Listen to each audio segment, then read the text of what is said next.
How's everybody doing tonight? Welcome to another Hope session. It's going to be another great class. Looks like a lot of folks is at home probably preparing for dinner tomorrow or preparing that big meal, big pot of greens or gumbo, whatever you're making. But I hope you turn up, listen, got your pen and pad with you, take some notes because we're about to get busy. We're about to learn some stuff and expand on what we've been working on and talking about all year. So buckle up, Buttercup. It's about to get crazy. So title of the class is called Integrity. It's called Integrity. So we'll start off with a recap. Last week we delve into more of your map is not the territory. I think it's very critical that we all get that. And it helps us understand and move better in life when we understand that our maps, the maps in our head are ours, our own, which means if you fighting all the time to be right and wrong, doesn't matter because it's your map that's in your head, but it's not the actual territory. And it's important for you to understand the maps of your demographic, your customers, your potential customers, the people who you are here to serve. It's imperative that you understand their maps because in that way you can understand how to serve them better. But in your personal life, secular life, all around, understanding this, having this as a tool, it will stop you in your tracks a lot of times because you can say, wait a minute, that's my thinking. That's my map. how much do I really know about this particular topic? How much experience do I really have in this particular topic? Is it all the experience in the world? Or is just my sliver of knowledge? Well, let me shut the fuck up then. Let me be quiet. Because me fighting for my position of being right in this moment could potentially damage this person's trajectory versus saying, hey, this is just my version. This is what I see in my map. So the map is not the territory. We also talked a little, it was questions a lot about funding and investments. We've spent a good amount of time last week because I felt like this is something that's still on the edge of people's tongue. Like it's something that's kind of right there. They don't want to say nothing, but then when the opportunity arises, then it's like, I want to. So I hope that was helpful. Like we said last week, the most important thing you can do is start where you stand. That's the most important.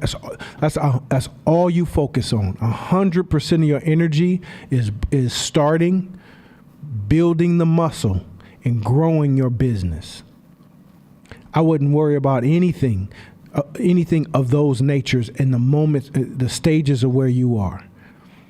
That's the most important thing. There are small particular businesses that require investment, but most, if not all here, no. And even if it is, you have to build a proof of concept that works, that's growing, that's building some kind of,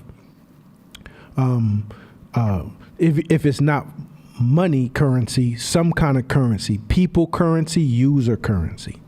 I just talked to my mentor the other day, and he's been my mentor since I was in my 20s.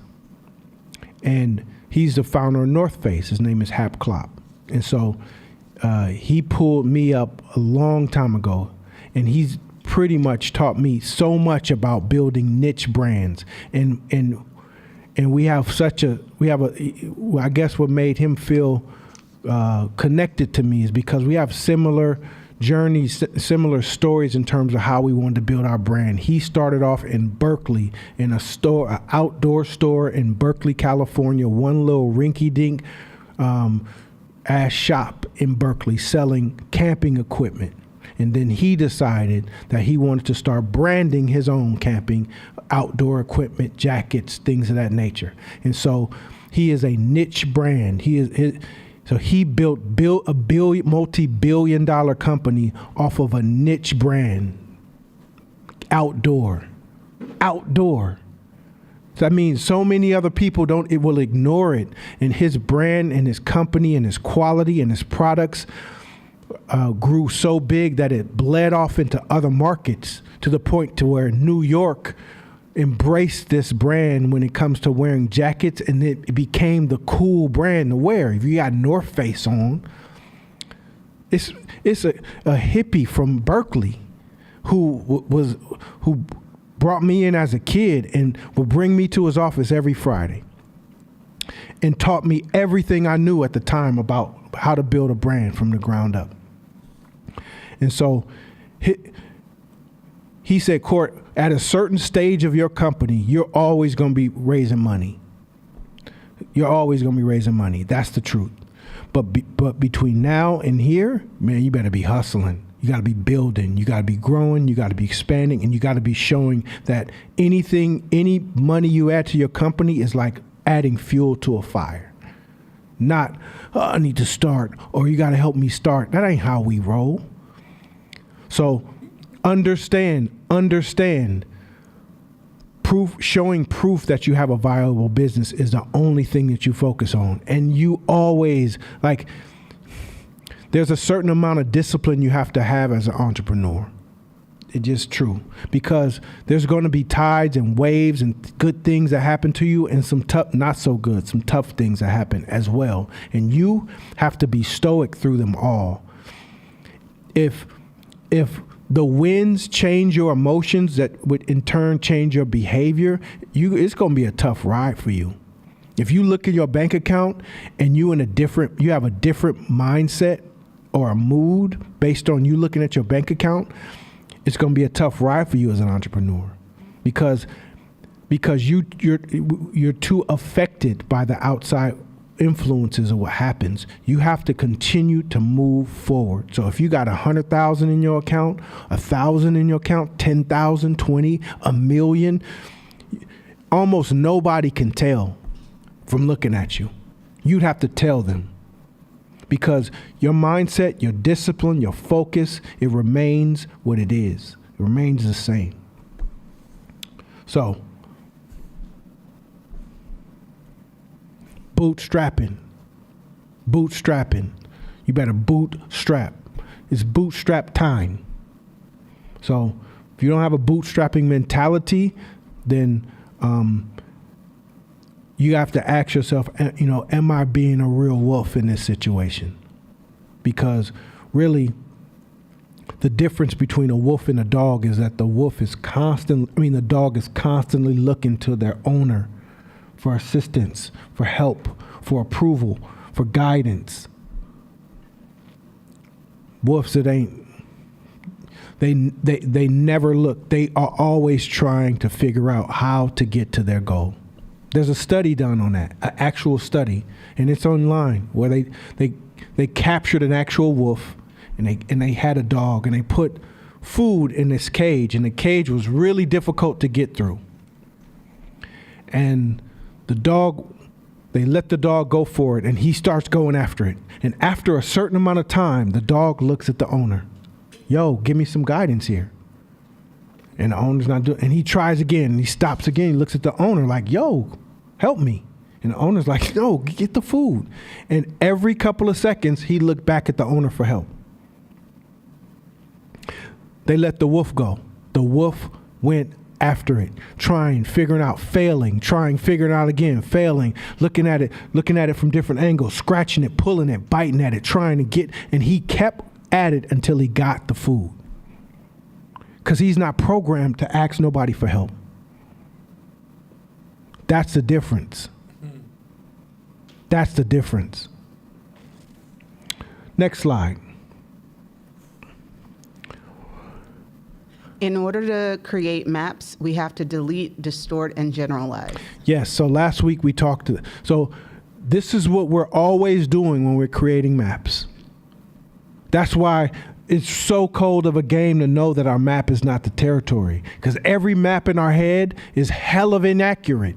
Because we had to delete, we had to distort, and we had to generalize in order to fit the map into our mind where we could process it. So stop that fighting for right and wrong shit. Stop. Because we already know the 3 things you have to do to even be able to read your map. Know that that's what other people are doing too. So that's why you take everyone's thought processes, ideas, their generalizations, what they preach with a grain of salt too. Because you have to run it through a filter. It's how us humans are. So when you are building for your customers, when you're building maps for your customers, then you don't create maps that are right or accurate. Create maps that work. Bet. Next slide. Game theory part 2. You heard a lot of game theory from Nana.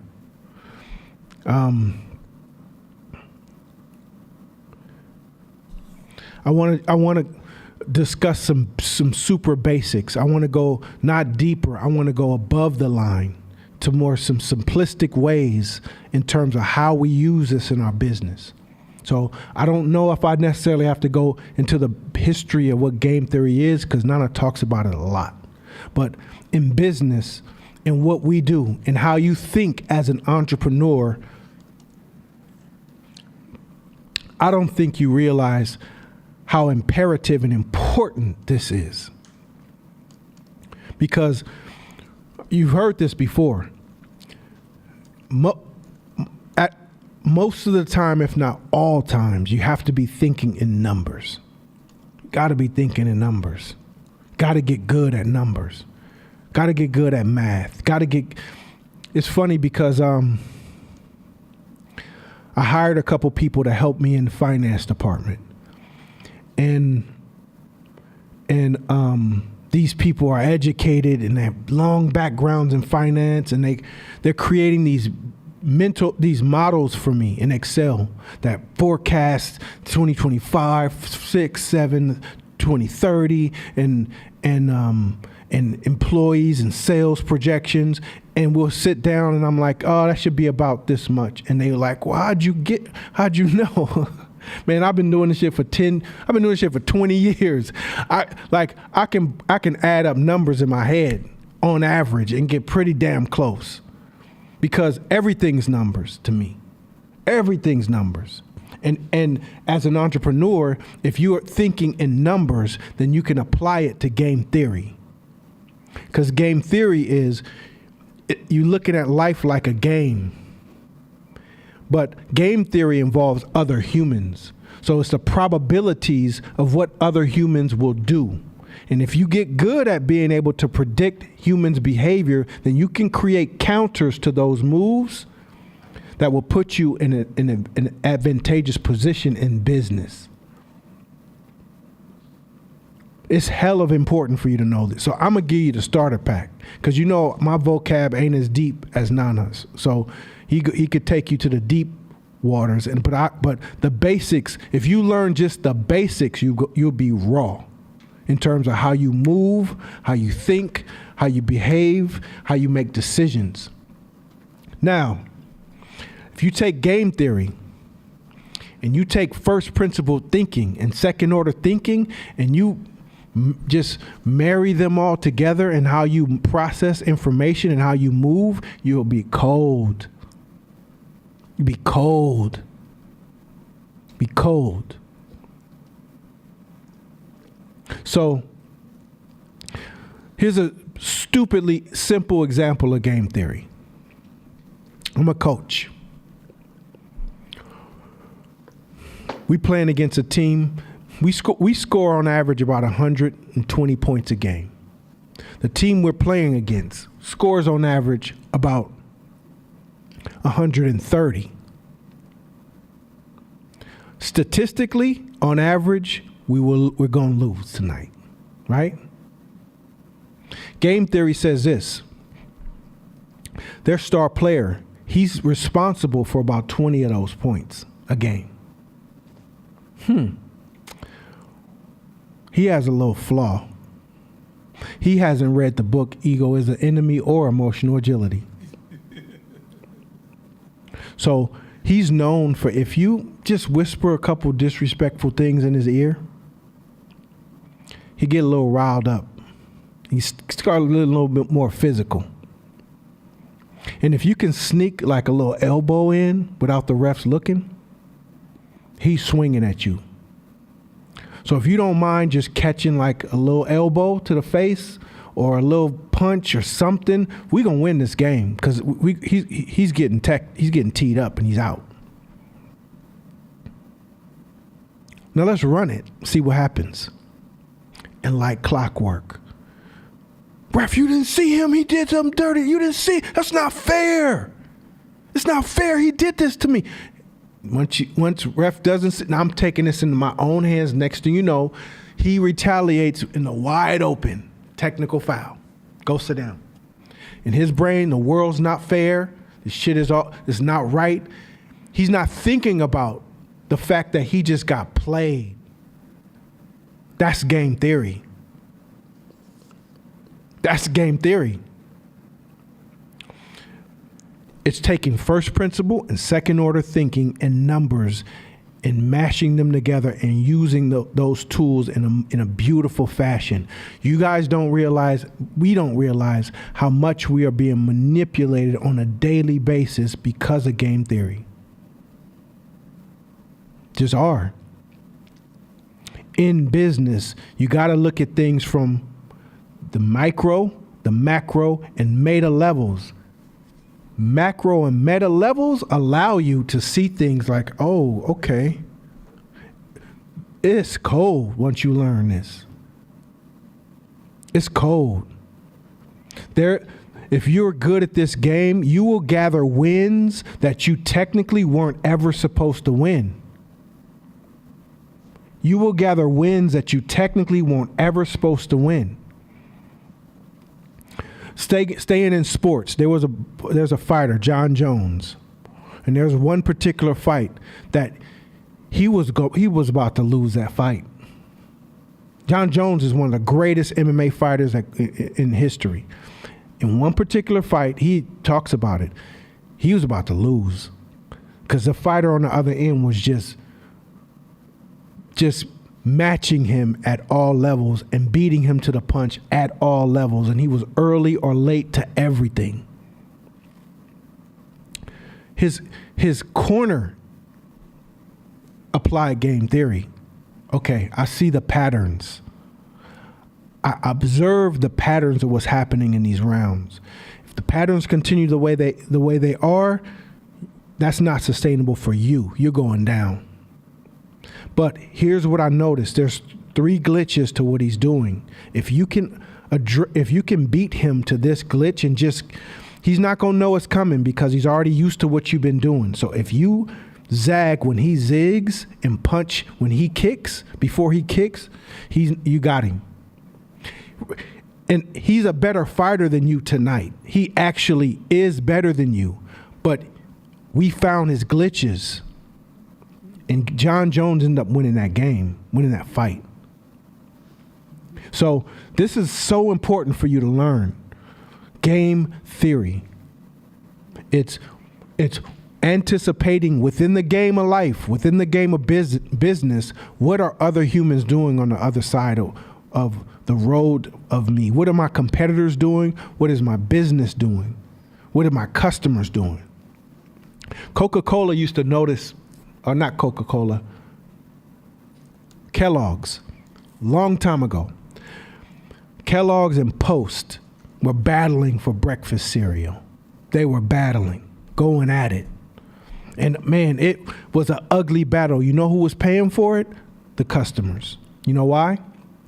Because Kellogg's actually, he was a Seventh-day Adventist. So he invented that cereal as a healing tool for people, their digestive systems, their bodies, and it helped them heal. He actually had a center at one time where people would go away from life. It'd be like a retreat, and all they would eat would be a very simplified, non-sugary version of that, and it helped their digestive system. Guy with the last name Post had a mental breakdown. He lost his business, lost his company, and they was like, you know what, I know a great place for you. Sent him over there. And as he was healing and eating this cereal, he said, yo, y'all should sell this. And he's like, I don't sell this. This is for healing. This is spiritual. And he was like, yo, y'all should sell this. Soon as bruh got well and got better, guess what he did? Started a company called Post and started selling the cereal. So Kellogg, it was 2 brothers. Kellogg brother was like, yo, there's no way we just gonna sit here and let dude sell our cereal? And he was like, no, this is God, spiritual. So the brother was like, you stay with your God, spiritual. I'm going off and going to sell some cereal. So the brother broke off and started Kellogg's. So they're now competition. Guess what happens? Post says, well, damn it, they're in the game. This is what I'll do. I'll just sprinkle a little bit of sugar on it, just a tiny bit. And so the customer's like, oh, this one's the best. The Kellogg's like, shit, okay, well, I'll sprinkle a little more. Not a lot, just a little more than theirs. And the customers went over here like, oh, this is the best. And that battle kept going, kept going. That's why you got fucking Frosted Flakes now. That's why you got Frosted Flakes. So, but Kellogg's started applying game theory because it was an ugly battle. So what they did was they found a new grain that somebody said was a healing grain, but they knew it wasn't fully scientifically vetted. It was just kind of theory. So what they did was they did a press conference. It says, "Hey everyone, we're so excited. Our next wave of products, we're going to come out with this particular cereal, and it's healing. It's a healing cereal." And everybody claps. It wasn't a real press conference. Post went and did a deal behind them with the company and put it out first. But Kellogg's knew it wasn't vetted. So when Post put it out, over time, people were like, wait a minute, I don't feel no different. Let's get some scientists, start backing it and start investigating it. And they're like, this is a scam, a sham. And he lost so much money. And they knew he was going to do that because they kept copying. That's game theory. Mm-hmm. That's game theory.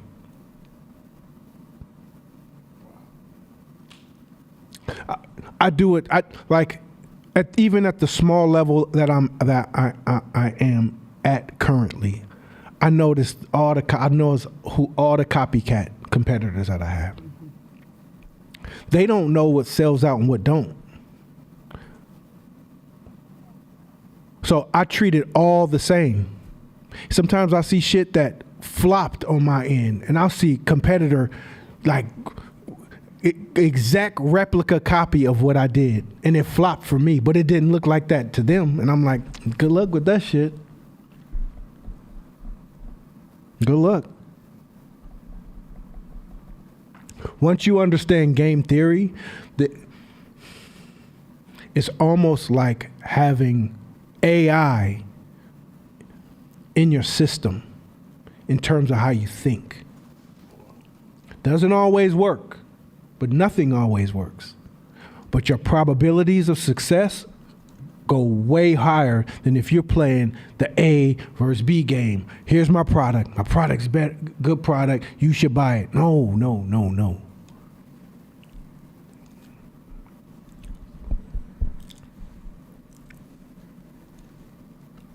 Question, Shakina. Microphone check 1 2 1 2. You press the button. Can you get her another mic maybe?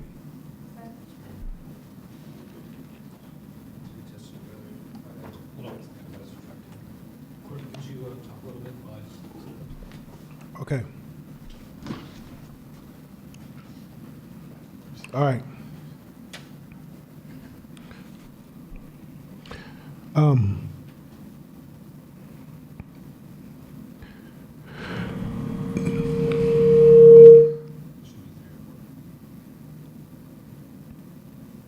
So, as they figured out, understanding game theory is important, even when you have children. If you're in the weeds with your children, it's hard to raise them. How can you raise something when you're in the weeds with them? You have to understand the phase. If you understand the phases of what people go through in life, then you understand how you can use game theory to work to your advantage. Okay. Is it on? Okay, there we go. I like to consider myself a pretty consistent student of hope. And one of the things that I have been feeling recently is overwhelmed. And not because of hope, but just on a personal side. I constantly am like, do the homework, listen to the podcast, try to apply, have conversations. And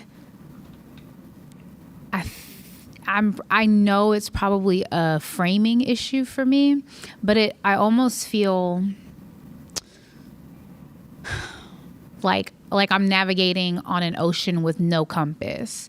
And so even though we have like all this amazing like data and people and books and resources, I'm sailing my ship, I'm growing my business. I feel like I'm doing the right things, but I don't.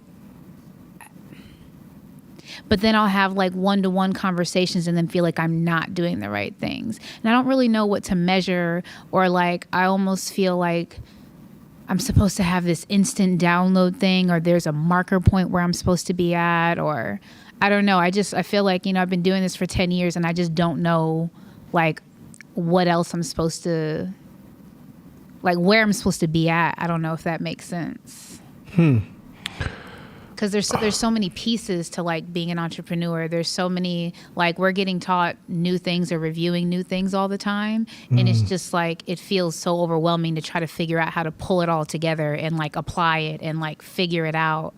And I'm curious if that's just like the stage of the game that I'm at, or if, we talk about paradigm shifts, like if I'm just like outgrown where I'm at and that's why I'm feeling lost. I don't know if it's a common conversation that you guys have had with other entrepreneurs, but. Am I on? I'm good? Well, first things this. Entrepreneurship is, if you don't feel lost, I don't know if you're an entrepreneur. Because there's never a there. There's never, what happens with entrepreneurship is sometimes you'll get to a place of dry land and you can get your footing. Sometimes. But if being an entrepreneur is being lost. You're lost in your purpose. You're lost in your work. You're lost in this entrepreneurship journey. You're lost in it. And entrepreneurship, you are the ultimate pioneer. There's nobody in front of you. There's no bosses. So imagine if you got put in a land where they like, hey, no one's ever lived in this land before. Go make your way here. And you start going for what you know. You got some tools. You got some skills. You start chopping away at some trees and digging some dirt. You're trying to build a home, and it's fucking bugs and animals you've never seen and you didn't prepare for. Now you got to figure out how to hunt and eat and build. Like that, you're an ultimate version of a pioneer. So if you feel like you have it all together and everything is good, then you're probably not an entrepreneur. You're probably an employee, probably working for somebody. And that's okay too. I'm just saying, you have to understand that this is the feeling that you feel. This is your life. It's your life. And one more tool makes your life a little more easier to navigate. That's why you got to celebrate the wins when you get them. And when you do get to some footing where you're in your journey and you battle, and all of a sudden you walk into this oasis and this paradise and fruit's right here and it's juicy and it's sweet. And it's like, oh my God, this is amazing. And the people, and when you get those experiences, you feel them. You know what an entrepreneur does? Even in that paradise that you enter, you just experience the whole thing, and the culture and the community, and everybody's loving, and the food, and it's amazing, and you're enjoying it, and you sleep and it's warm at night, and you wake up and it happens again. After 3 or 4 nights, what an entrepreneur does?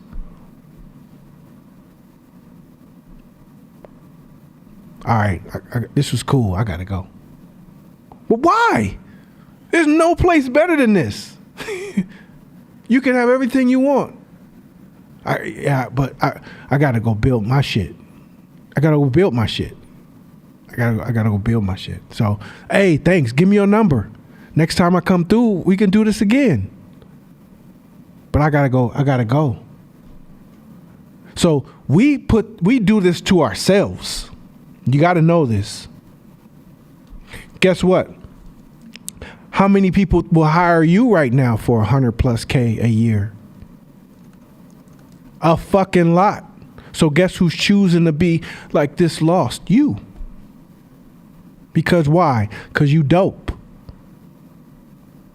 As fuck. You choosing to be this lost because you have a bigger mission in your head. You have a bigger plan. You want to make bigger impact. You want to do more shit. You want to do bigger things.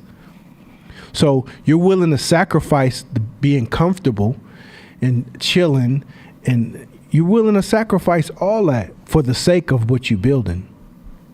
So if you don't feel, raise your hand if you always feel lost. Me. But you lose forward. Sometimes I lose my mind, you lose sight. It's all of that, because in entrepreneurships, you don't get pushed to your limits. You get pushed past your limits. And when the gap between your limits and past your limits is lost. And that's how the game go. And the goal is to work on how can I get comfortable in this space? How can I get comfortable? Because when you're comfortable, your IQ goes up. Ideas start to flow, and then now you're able to maneuver in the space. So a tool like this, come on, that allows you to play the game better. It allows you to play the game better, which gives you more bandwidth, more success. But shit, I don't really know nobody. I don't know any of my entrepreneur friends who's just like, their journey is like on a boat with no waves. It's just like smooth sailing, and they got music on their boat, and they like, yeah, hey, it's from school. How'd you get? Oh yeah, it was easy. In real life, I don't know nobody. Most people I know is you lose yourself a lot of times, and it's a struggle, and you're working on yourself every day to get ahead of it. Yeah. Game theory. Any other questions? So, does that help you understand the basics of game theory more? Basics. Because if you can understand the effects of the effects, which is second order thinking, that is game theory. The effects of the effects. Here are the possibilities of what can happen in this particular scenario. I have 2 or 3 options. If this happens, then this is what I'll do. If this happens, and this is what I'll do. If this happens, and this is what I'll do. Is there any way we can manipulate how these things happen in order to get the outcome we want? Let's think about it. That's why introspection is important. Having time to think is important. If you're always running, it's tough. That's been the tough part for me all year. It's been so busy. My introspection time has been very low. My strategy time's been low, which is on me. But when you're able to sit back, that's why sometimes they say slowing down is speeding up. Because if you could sit back and think, you can make 4 moves instead of 40, and those 4 moves can have the same or better impact than the 40. That's game theory. That's where we're trying to go with this. There's a question online. You mentioned you lose yourself. So the question is, what do entrepreneurs lose themselves to? Okay, so lose yourself. It sounds scary, don't it? The word lose yourself sounds kind of scary. But if you create a parallel from the word lose yourself, there's other words like commitment to or dedicate yourself to. Those are parallel words. So when you dedicate yourself to something, that means you're committed to it fully. That means whatever it comes with, I'm with. Whatever it comes with, I'm with. That's the hood version of saying that shit, right? Whatever it come with, I'm on it. Because I committed myself to it. So when you lose yourself, that means you've given up the boundaries of what you like and what you don't like, and what you feels good to you and what don't feel good, and with this and that. So all those boundaries is the yourself that you created. It's too spicy, not spicy enough. That's too rude. That customer did this. Or I don't make no less than this amount a year. I don't drive no car less than this. I don't have this kind of house. All of that is yourself. Once you make this commitment to this entrepreneurship, you're going to lose yourself. You're going to lose in certain situations. You're not going to win in certain situations. And guess what? If you make a commitment to it, the feelings you feel when you lose or you catch a hard break, you got to suck that up and figure out how to keep pushing, keep moving, keep going, keep growing, bounce back. Learn, humble yourself, take away your ego. Losing yourself means I am willing to learn a new set of skills. I am willing to learn a new set of thinking. I'm willing to learn whatever I need to learn to get the results I need. Learning is every time you learn, you just lost yourself to a new version of you. So, yes, to me, this generation needs more of that, because that means there's more commitments. Nowadays, it's like, why'd you quit? I wasn't happy. Why'd y'all break up? I just wasn't happy. Why'd you stop your business? I chose me. I decided to choose me. Why'd you quit that job? It was because I wasn't happy. I wanted to choose me. So we've overvalued. Happiness is important. Don't get me wrong. Happiness is very important. But I think that we've overvalued happiness and undervalued commitment. Losing ourselves to what we believe in. It's too lopsided. Cool? Next slide. I love game theory. Oh man, I love that shit. I love game theory. I just want to say that. I'm like on my third book. It makes you so cold. Oh God, it makes you so cold. And you think, damn, how have I been thinking this whole time? If I was able to get from here to here without this, oh shit. Watch out. So next slide. What is integrity in business, in people? What do you guys think integrity is? What do you person think is integrity? What's your definition of integrity? Showing up to your word, like being an honorable person. Showing up to your word, being an honorable person. Do you think that the integrity you show as a person translates over to the integrity you show as a business person? Mm-hmm. Why? Please explain. I don't see a separation between myself and it. Josh doesn't see a separation between himself and his business person. I agree with that. The way that I look at it is your best, you've got your best version of yourself and you have your worst version of yourself.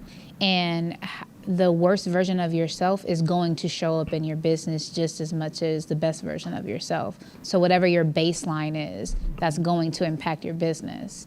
You could have, out of 365 days, 300 of them be great. But then if 65 of them are shit, that's enough to tip the scales, because people are going to judge you. But most humans discount the good and will focus on the bad things. And so it's important to have a baseline of like what you will and won't do or what you stand for, because it's going to translate in business, even if it's not at the top of mind. Oftentimes it's subconscious. Yes. Is integrity a currency? Yes. Absolutely. So can a currency, remember we said that with the telltale signs of a currency, you can create an identity from it, and it could be traded. Mm-hmm. It could be traded. Mm-hmm. So if you have high integrity, can I fail you a time or two and you still fuck with me? You say no, some say yes. If you are known as a high, so this is my answer. It depends on who you're doing it to, who you are, and who's on the other side of that. And this is why. If me and you are entrepreneurs, and we're both entrepreneurs in business, and we both are on the edge. We lost ourselves. You know what's going on as an entrepreneur. Humans, we're imperfect. We fail each other all the time. And 100 times you've came through for me. And you've been a person of high integrity, right? One day I catch you slipping. But we're on the same level. I'm like, hey, bro, you might want to tighten that up. You might want to tighten that up. You drop down just a little bit, but you still good. But if I am your pastor and you go to my church and 1,000 times I've showed high integrity to you, right? High integrity. But one time I'm at the church and just this fine, beautiful thing walked by and my head just glances down like this one time. Oh, I might lose members. I might lose members just off that one thing, even though I'm human. Even though I'm human. If you're a pastor and you saw that, you would tighten me up. But if you go to the church, so it depends. It depends. Here's another analogy, and it happens in my business. If a team comes to me and they want uniforms done, if they've never done business with me before ever, and they're one of the, say, 3-4% of teams that we mess up on. But if they're my first team that ever done business, we have a hard time getting them to come back because that's their first experience. But if you've been with me 8 years, we can fuck up royally. And they're like, I know you. I know who you are. You got me. You always take care of me. Anytime you mess up, you fix it anyway. So yeah, it's all good. Very little to minimal impact. So it varies. No.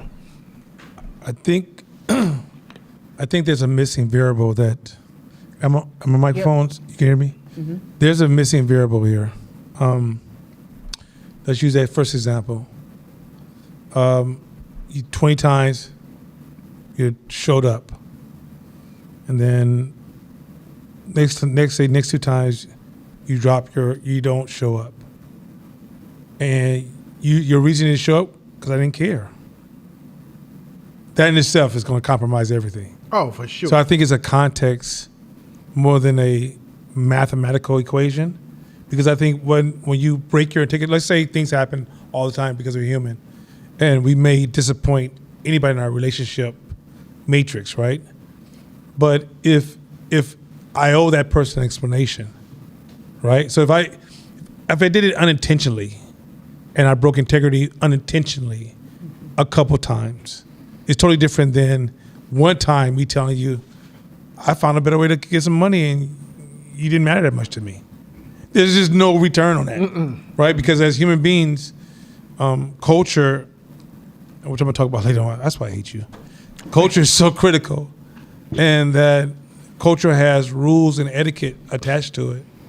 And one of the biggest curses, there's a lot of them, to destroying culture is integrity. And so if in order to be a member of this particular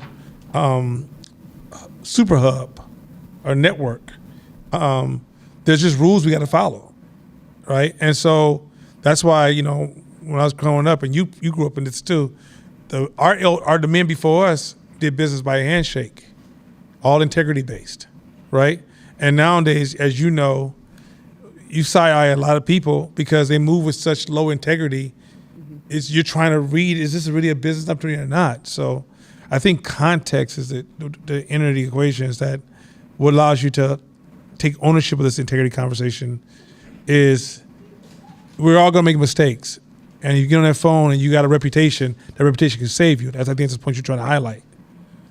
But your intent and how you shape that intent, even if you send an email saying, I'm sorry, and the email is very dismissive, that signals to the person who's been wronged by your lack of integrity in a certain particular situation, you don't care, and they're making moves unconsciously because they're trying to survive. Yeah, true. Context. Absolutely. So it's very important in business. It's very important as an entrepreneur to move in high integrity. Question, is it possible to thrive in an environment with low integrity?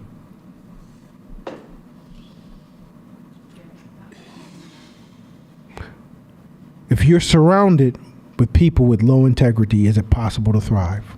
Explain. No. No. Speak on it. No, because, oh, there it is. Wow. I would say no, because over time,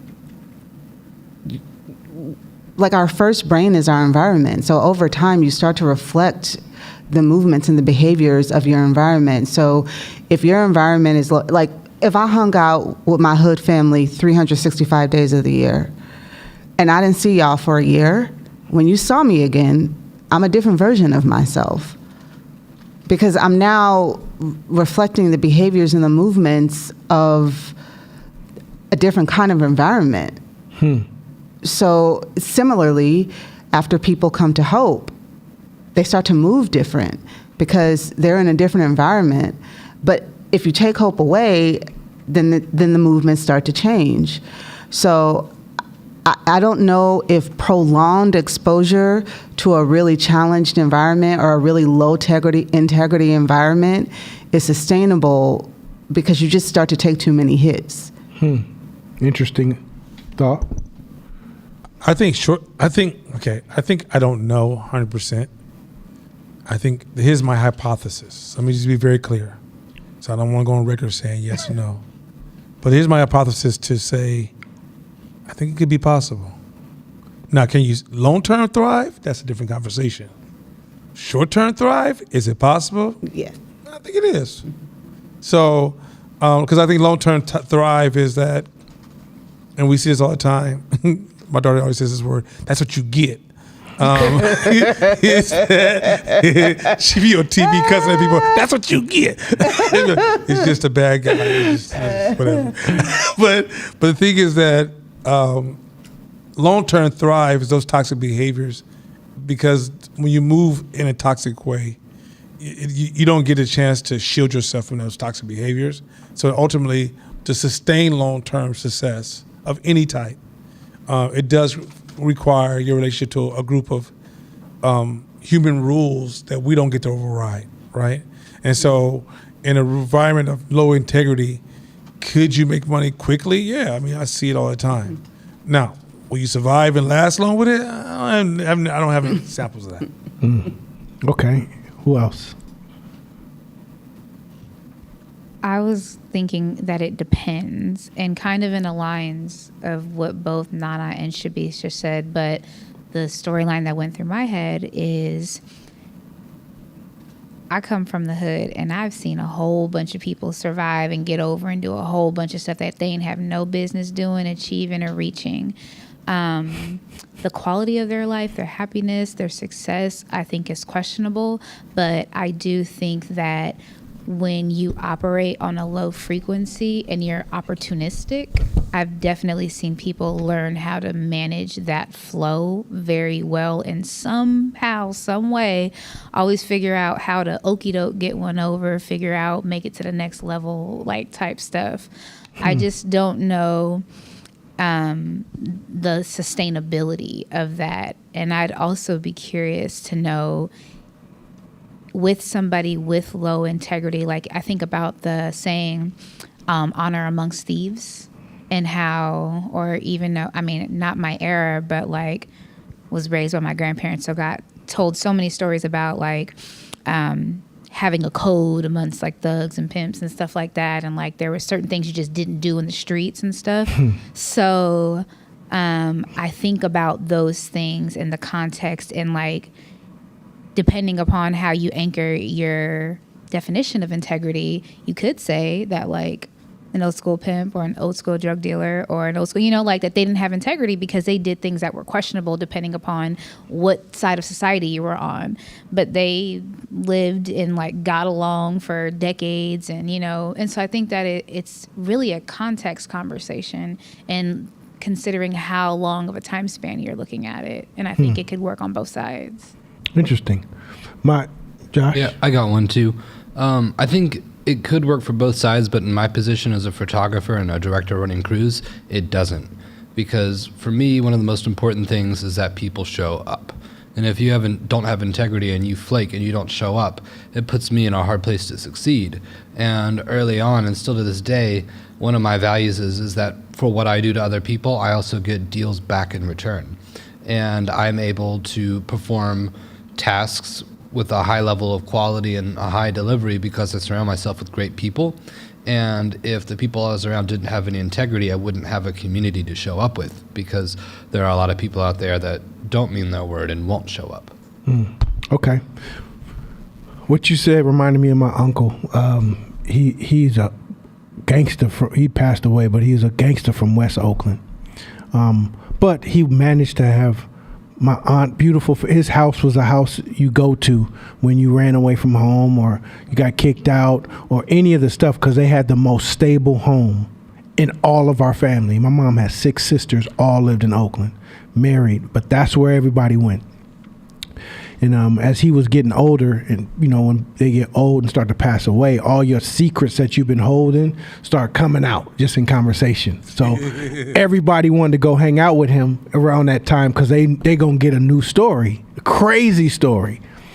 So I was over there one day and he was like, "Yeah, you never leave somebody with empty pockets." I was like, "What you mean by that?" He's like, "Never leave somebody with empty pockets." I said, "What's that mean?" He's like, "Yeah, because when we would go into a spot, lay everybody down and rob the whole place, after he took all the money, they leave the gangsters with just a couple dollars in their pocket. The people they robbed, they leave them with a couple dollars in their pocket, because you never leave somebody completely broke after you rob them." And I'm like, that's crazy. That's crazy. But that was his rule. That was their rule. It was funny. So let's go to the next slide and define what integrity is. Integrity defined as wholeness. Okay, wholeness. That's a dope word. That's a beautiful word. Wholeness. Keep going. Energy management. Okay, energy management. Now this is a definition. So being whole and being able to manage your energy. Go ahead. Unbroken flow of energy. Oh my God. Keep going. Congruence, which is matching what's experienced to what's expressed. Round that motherfucker home. Alignment, which is purpose and direction. Come on. That's almost godlike, almost. How reliable is integrity? Now, the currency of integrity, to me, is one of the highest currencies out there. Can you say that again? Because integrity is also personal branding. Absolutely. So, but I want you to say it again, because some people don't realize the importance of personal branding. Come on. High integrity, being of high integrity, is one of the highest currencies out there. More than money. More than money. And most of us have that. That's why most of the women in here, at least I don't know, don't got no OnlyFans, and we ain't on the side selling dope to supplement our income. So there's a value, there's a level of integrity there already. But the integrity we're talking about is wholeness, is energy management, is congruence with yourself, and alignment. I would like standing next to a person like that. How secure, how safe do you feel? Meaning with your word, with what you ask for, with how you work with that person. It's integrity. Integrity.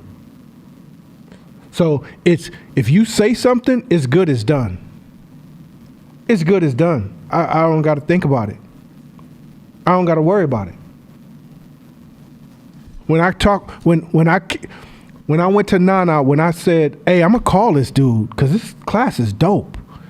Before you make the phone call, you have to make sure that you have the ability to get lost in it, because there's shit that comes with it that you got to be with, which means, oh shit, that means every Wednesday night I got to be here. Not only that, I got to prepare for this shit every Wednesday night with my crazy ass life and crazy ass schedule. So before I press send, if I am a person of integrity, I have to be willing and able to make that commitment. That's just off top. Because my brand is, I don't fuck around. If I say I'm going to do something, I'm going to do it. Mm-hmm. I don't fuck around. So, and that's whatever it is. It's good as done. And so there's two things that happen when you do that. The outside world responds in kind to that energy, and your inside world responds in kind to that energy, which means your subconscious and your mind starts to flow better when you are in congruence and when you are in integrity with yourself. Man, do you know how before I started Hope, how this is something that plagues the city, the Bay Area, period? Do you know how many business people in the Bay Area like integrity? It is so normalized. It's not, I'm not exaggerating this. Like, I know you guys don't get a chance to see behind the curtains, but I spent 18 years in this industry. And we're not talking about the bigger, larger, high-performing businesses. But, I was raised, don't give your word unless you can't keep it, right? I was raised to create that personal alignment space, right? So if you say you that person, be that person. Mm-hmm. If you're not that person, don't say you that person, right? So even when I'm hyping things up, I'm staying within my margins of what's acceptable, right? Mm-hmm. In the Bay Area, people will promise you, yeah, I'm going to show up, I'm going to do this, yeah, I'm going to call you, yeah, I got this degree, yeah, I have this experience. Man, when you pull the curtain back, it's like everybody's lying. Mm. So this is one of the ones where I think the human brain, we got this part of our brain that lies to us and tells us that something that we're not all the time. It always hypes us up and tells us we're greater than we really are, to the point that we can't even see that it's happening. But if everybody can hear Court's voice, if you have anybody can give you healthy feedback, this integrity thing is so important, because you keep breaking the pipelines. Mm-hmm. Like, you may have a great idea, but if you break that pipeline, mm-hmm. you're stopping the flow of your ideas, the mm-hmm. growth of everything you believe in. So this is just one of them. And I hate you again, because I was thinking about teaching this 2 weeks ago while I was at the 2020 concert. I was like, yo, I think I want to teach this integrity thing. So y'all, appreciate you, bro. Yeah, man, for sure. Next slide.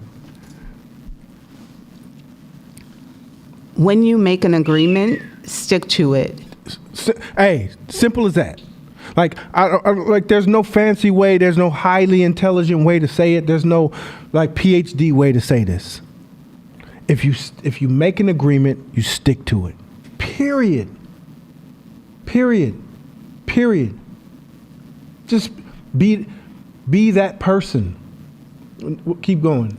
No such thing as a small breach of integrity. There's no such thing, because a breach is a crack. A crack is all you need to sink your boat. A crack is all you need to sink your boat. So most of the time what we have to do, we have to be managers of our integrity, because we got stuff always coming at us, testing, pushing, sneaking through our integrity. Your integrity is like your immune system around you. So you got stuff coming at you all the time. viruses, diseases, all kind. And if your immune system is strong, you can't stay in your room and be like, I'm not gonna promise nobody nothing. That way, I won't breach no integrity. No, you gotta live. You gotta live. That's funny. When you out in the world, it's gonna be all. So that you have to learn two things. Hey, I don't think I can make that. I don't think I can make that. No, I can't do that. I'm tied up that day. I'll do my best, but I don't think I can make that. Stop making promises you can't keep.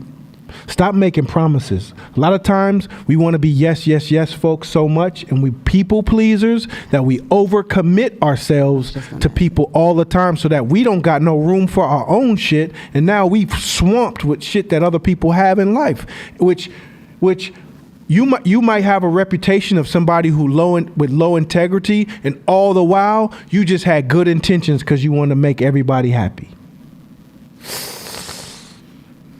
Damn, but I had good intentions. I had several years ago, up until several years ago, I thought that people pleasing was integrity. Oh, So That's so true.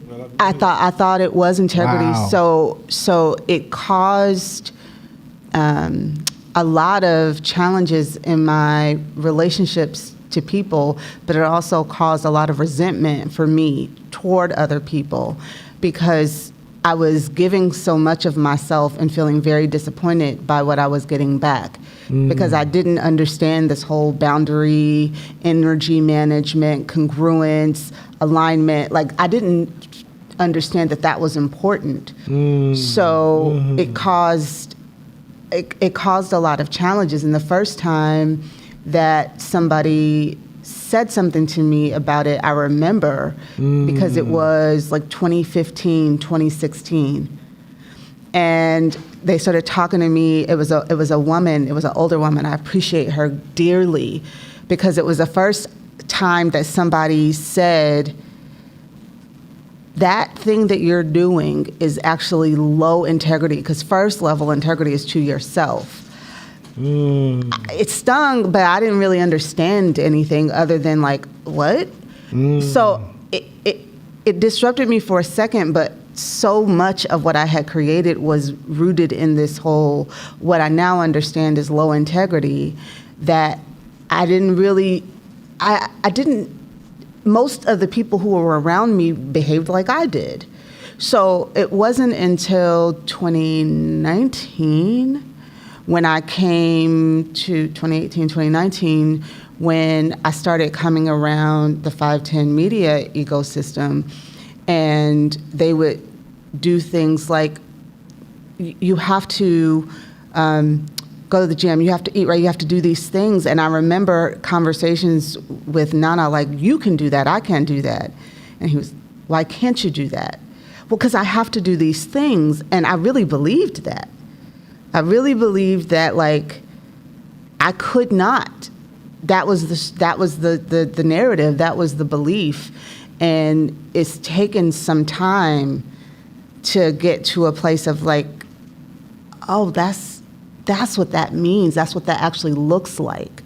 Now I have like some frame of reference, and now I understand how critical that was. But integrity to me used to mean if I have a connection to court and court introduces me to someone, because they're close to court, I have to treat them the same way that I treat court. I don't know them.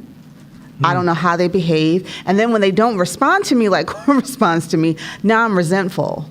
So being in integrity used to mean this weird loyalty, this weird people pleasing, this weird I don't want to disappoint anybody and tell them that I don't really want to do the thing.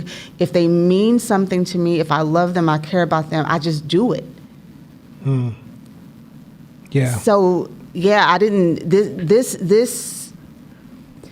did not learn. Again, I did not learn what this, like really, really start to look at that. And when I first saw it, I was like, that's impossible. I don't know how you do that. You lead perfectly into the next slide, what you just said. Go ahead. Integrity starts with self. Bang. Integrity starts with self first. So, yes, what you said, you eloquently explained it, is there is a unwritten culture within us that these rules about what it means to be a part of the culture. So, I've always been what do you call that?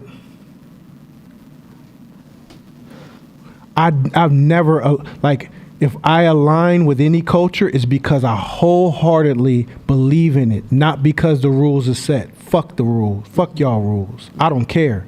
Because if they're toxic, if they're dangerous to the culture, right now, rap music on both sides, men and women, is part of our culture. And if you snitching or if you do, there's certain rules about certain things that's culture. And if it's not healthy, fuck your culture.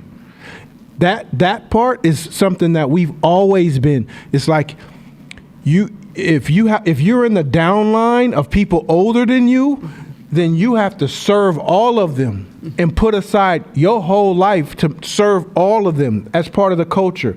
As entrepreneurs, we half crazy. We on the verge of losing it sometimes. We have money shit, mountains of money, things that we have to think about, customers, what are we going to do tomorrow? There's no paychecks coming. We got to make the paychecks. And then you got this culture of family that's like, Court, I need you to do this. Court, I need you to go. Man, you better get the fuck up out of here. There has to be integrity starts with you first. And the minute I was able to break that, my culture was Jehovah's Witness. You know how heavy that is? And deep and rooted that is, meaning like you get banned from the family. They can't even speak to you if you go outside the culture. They won't even talk to you no more. You don't have access to them or the resources or money or anything if it's your own mom or dad. So you have to have strong integrity with self to be able to say, all right, well, fuck y'all then. I love you, but if that's the rules, then fuck it. Period. Because that's toxic to me. And my integrity first is to myself. So I haven't talked to my mom in who knows how long, how many years. Because in her religion, she's not supposed to talk to me. And the only way I can talk to her is if I join the church again. But I would be going outside the integrity of self. Because what comes with that is a whole bunch of toxic shit that I don't want to be a part of. So as an entrepreneur and an independent thinker and a person who questions everything, once you choose culture, you have to be a person of your own integrity first. It's in the Bible it says, and it's simple. It says, let your yes mean yes and your no, no. It's telling you how to have integrity. It's in the most simplest terms. Let your yes mean yes and your no, no. Basically saying don't go outside of that. And as an entrepreneur, as part of your personal brand is so important. Even if you say no a lot, the person on the other side of that knows that the minute you say yes, it's going to happen. My partners knew early, I can't follow all y'all hood rules no more. All the laws, and I got to go slide for you because you slid for me when I was 19 and I'm 38. Man, get the fuck up out of here. We got kids now. But that's the rule. That's the rule. So integrity starts with self. If you can't keep agreement with yourself, how can you keep agreement with somebody else? How? It's wishy-washy. And the thing is, again, this is hard. This ain't an easy game. Because like I said, we talked about entrepreneurship is going to shake you off your foundation so many times, and it's a tough game to play by itself. So you never, as an entrepreneur, you're not like, yes, I say yes because I know I can do that. I'm 100% certain I can do that. I'm saying yes again because I'm 100% certain I can do that. That's not how we rock as entrepreneurs. Sometimes you have to say yes and you don't know how the hell you're going to get it done. And you already got 1,000 things to do, but you know you got to do it because you said yes. So we going to figure that out. We going to make that happen. How? I don't know yet, but we going to do it. But it starts with you. It starts with you. And even the commitments you make to yourself that you don't follow, like, I'm gonna go to the gym this week. I'm gonna go to the gym this week. If you don't go to the gym once that week, you just lost integrity with yourself. You literally did damage to yourself. You literally did mental damage to you. You literally made yourself weaker.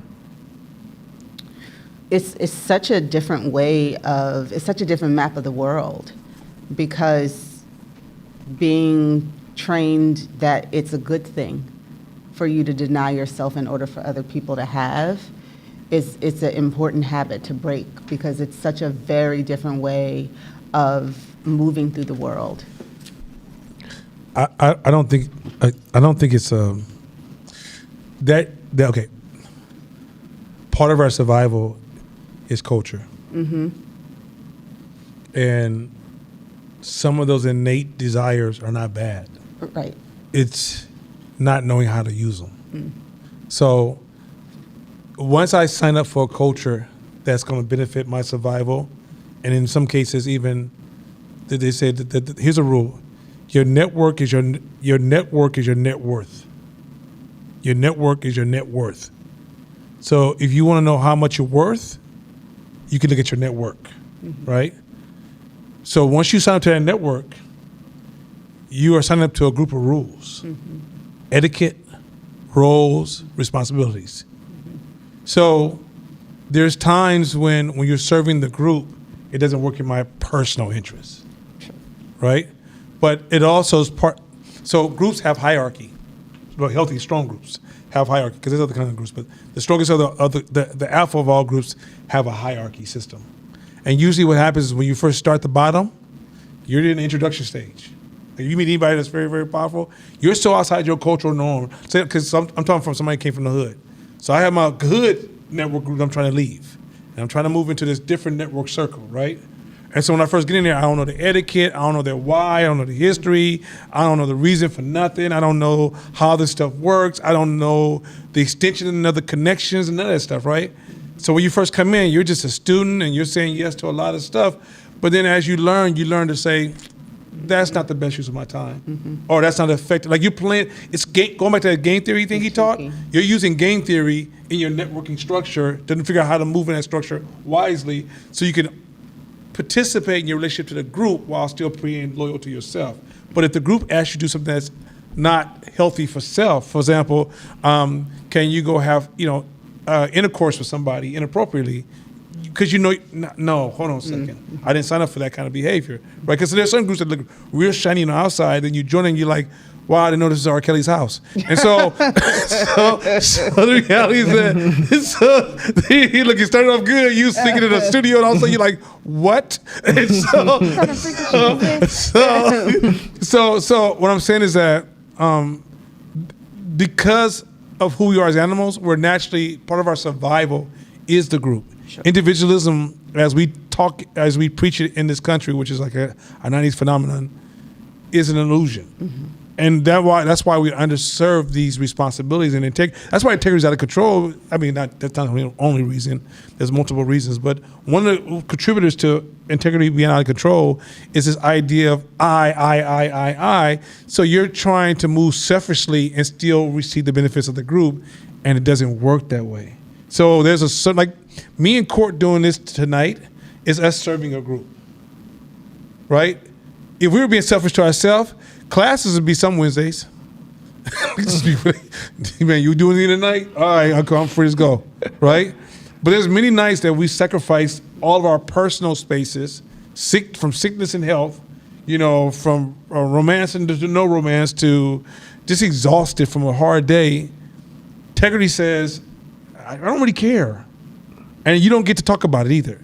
because you signed up for this, right? And there's a part of me that's attracted to that. Now, if there's no part of me attracted to that, I don't know if I can make it. So there's a part of you that's saying like, sometimes we over judge the good versus the bad, and it's really just not the game we're in. Because we got to remember that I think we have to expand our rationalization so that we got here somehow.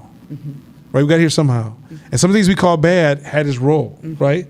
Toxic masculinity has its role, right? Being over emotional has its role, right?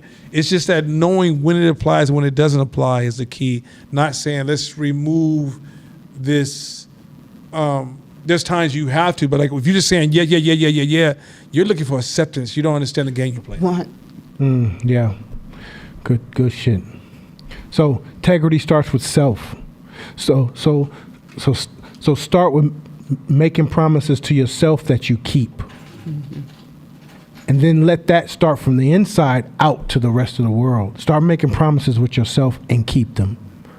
And it could take some time, but start where you are, and you'll see the world around you look at you differently. People interact with you differently. It's not an easy game to play by any stretch, by any means. It's not an easy game to play, but you as an entrepreneur, if you want to grow and you want tools to get better, start playing it. Next slide. Now, for anybody who's questioning that, and like Shabisha talked about, if you have feelings like, well, my loyalties have to be outside of me and I have to play the integrity game like the way Shabisha's talking about, like so many of us are taught, how is that working for you? How is that working in your life? Or how is it working in business? Do you feel like you got to say yes, yes, yes in front of every customer, even though you know you can't deliver, but you're trying to please them? It puts you in low integrity and damages your reputation. Stop being afraid to say no. Stop being afraid to say no. Some of you guys say yes too much, not because you have good intentions with the customer or family or friends, but you do it because you scary as shit. Come on now. You scary. You scared to say no. You scared that somebody's gonna be mad at you. You scared. This ain't entrepreneurship. Ain't a scared person's game, though. It's not a scary person's game. It's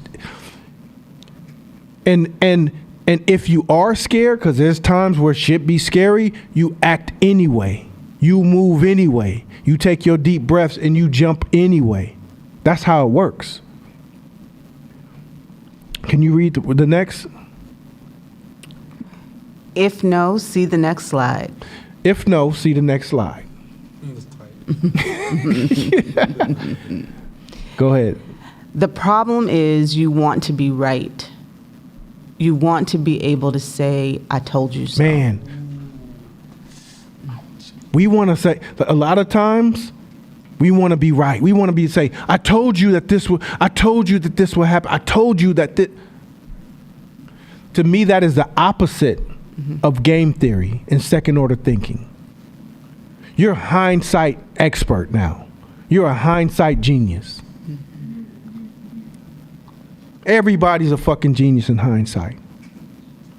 Nobody wants to do the work to play the game in a way that has first principle and second order thinking to get the outcomes they want on this half of the line. It's easier to crap out and fail and say, I knew it. Well, because you can get 7 on the dice like 6 different ways. So the probability of rolling a 7 is going to happen every 6th roll. That's the game theory of craps. So a lot of us spend hell of our energy wanting to be right versus wanting to win. And being right, your highest chance of being right happens on the other side of the action. See, I told you they was going to mess up. I told you they was going to fail. I told you. You playing the wrong game. Next slide. The purpose of your work as an entrepreneur is to get results, not to be right. You must learn to become curious about all the possibilities of life, done most effectively when you're not attached to any outcome or idea. At this point, you become water. Like Bruce Lee, you become water. You're not attached to a side. You're attached to a result. You're cool being wrong. You're good being on the opposite end of being right. You're not tripping. You're not leaning on a particular side. You're going, and your goal is to get the result you want. You stop being attached to things. So you can have a great conversation with somebody on the left, great conversation with somebody on the right. You can disagree with somebody's viewpoint here and still learn from them and learn different truths from them. And you can disagree, you can agree with somebody on this side, and it has all the same flow because you're looking for results. That's what we call entrepreneurial enlightenment. Mm-hmm. That's entrepreneurial enlightenment. Last slide. The solution: commit to seeing the opposite of your story as true or truer than your version of the story. Ooh, can you do that? Can you do that? If you can do that, then you're more than your way there. Because you're no longer detached to your right story. You're able to say, I can see how the opposite could be true as well. And maybe even a better option than this. That's why, going back to the John Jones story example, he was able to admit that he was fighting a better fighter that night. He was able to admit that. He found a strategy that worked in just for that moment. Because if you had to fight that person twice, thank God. I can't fight you no more. We fought once. I got 4 more people after you. So, hey, fuck. I know you would. But the way it's set up, I won't see you ever again. That's game theory. That's how the game goes. When you're able to think like that, you'll get way more wins. Way more wins. Way more wins. I can admit, oh man, bruh, it's tight. Bruh, it's tight. Oh man, he just whooped my ass. Right there, he just whooped my, damn, bro. Hey, good game. How'd you do that one thing? How'd you do that one thing? Man, this is what, now you learned it. This is your solution. And it's going to take work. But I know we can do it. All right. See y'all.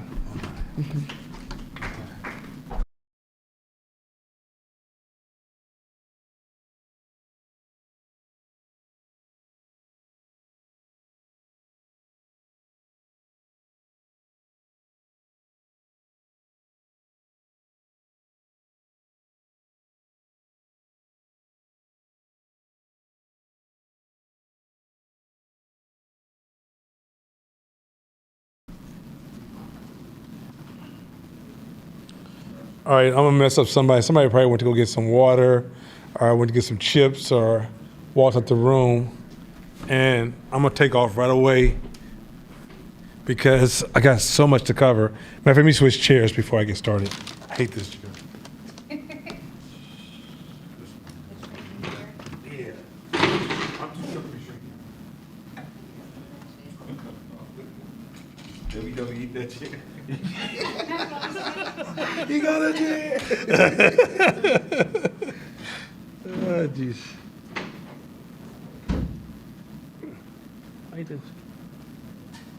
Oh, okay, this gotta be sitting real tall. Okay. Woo! This is a little bit too tall here. Look here. Got me looking really high. Let me lower it a little bit. There you go. I feel a little better. Whoa. Whoa, look here. I always feel like what's the dude from the Spurs? Yeah, I was feeling like I had some height for a few seconds. Oh, fantasy's over. All right. let's do a quick recap. And the reason I have to do a recap because you guys know I was at the Tony 2020 concert. Had a great time. You can tell they hadn't performed in front of people in a long time because they just move. It's a difference between making great music and being a master performer. And I think Kanye West brought that up when he went to his first rock he performed, and he opened for a rock concert. And he came out and did his typical hip-hop thing. And then when the rock group came out, he's like, oh, that's what performance is about. And so it was interesting just going to that concert. Raphael still sounds perfect. Dwayne even still, like Dwayne's been my friend for years. And we all went to school together. And, usually somebody has Raphael's voice, it deteriorates. Dwayne doesn't really sing a lot. But in the concert that night, his voice was absolutely perfect. So just to see them guys show up, Tim looked great. So it was just nice to see them brothers perform. So let's jump into it because we got a lot to cover. And I don't want to get I don't want to get distracted with so many other things I could talk about. But anyway, as you guys know, we've been covering this series. And last time I was here, we kind of brought the idea of self-accountability, self-knowledge, self-control, and self-confidence are essential to exercising good judgment. It's also essential to getting things done. And I think we covered that. So, those of you who need to go back and look at the previous class because it's like if I brief it, it doesn't do it any value, or it kind of devalues if I try to summarize it. But self-accountability and being and self-integrity. Self-accountability is really radical responsibility, right? So you're taking responsibility of everything that happens to you. Self-knowledge is understanding how you work as a human being. And if you have to understand how you work as a human being, you don't watch television and continue to take cues from popular entertainment. Understanding how you work as a human being is understanding the animal nature, the things about you that you don't get to override that drives your behavior. And then you'll start understanding a whole bunch of stuff about business that doesn't make any sense. I found a dope podcast because remember I was getting really irritated when somebody said this is a business. They said it was a business psychology class, and it really irritated me. And the reason it irritated me is I'm going to quickly do this podcast to show you that if you don't understand psychology of business, you'll never understand the why of any strategy.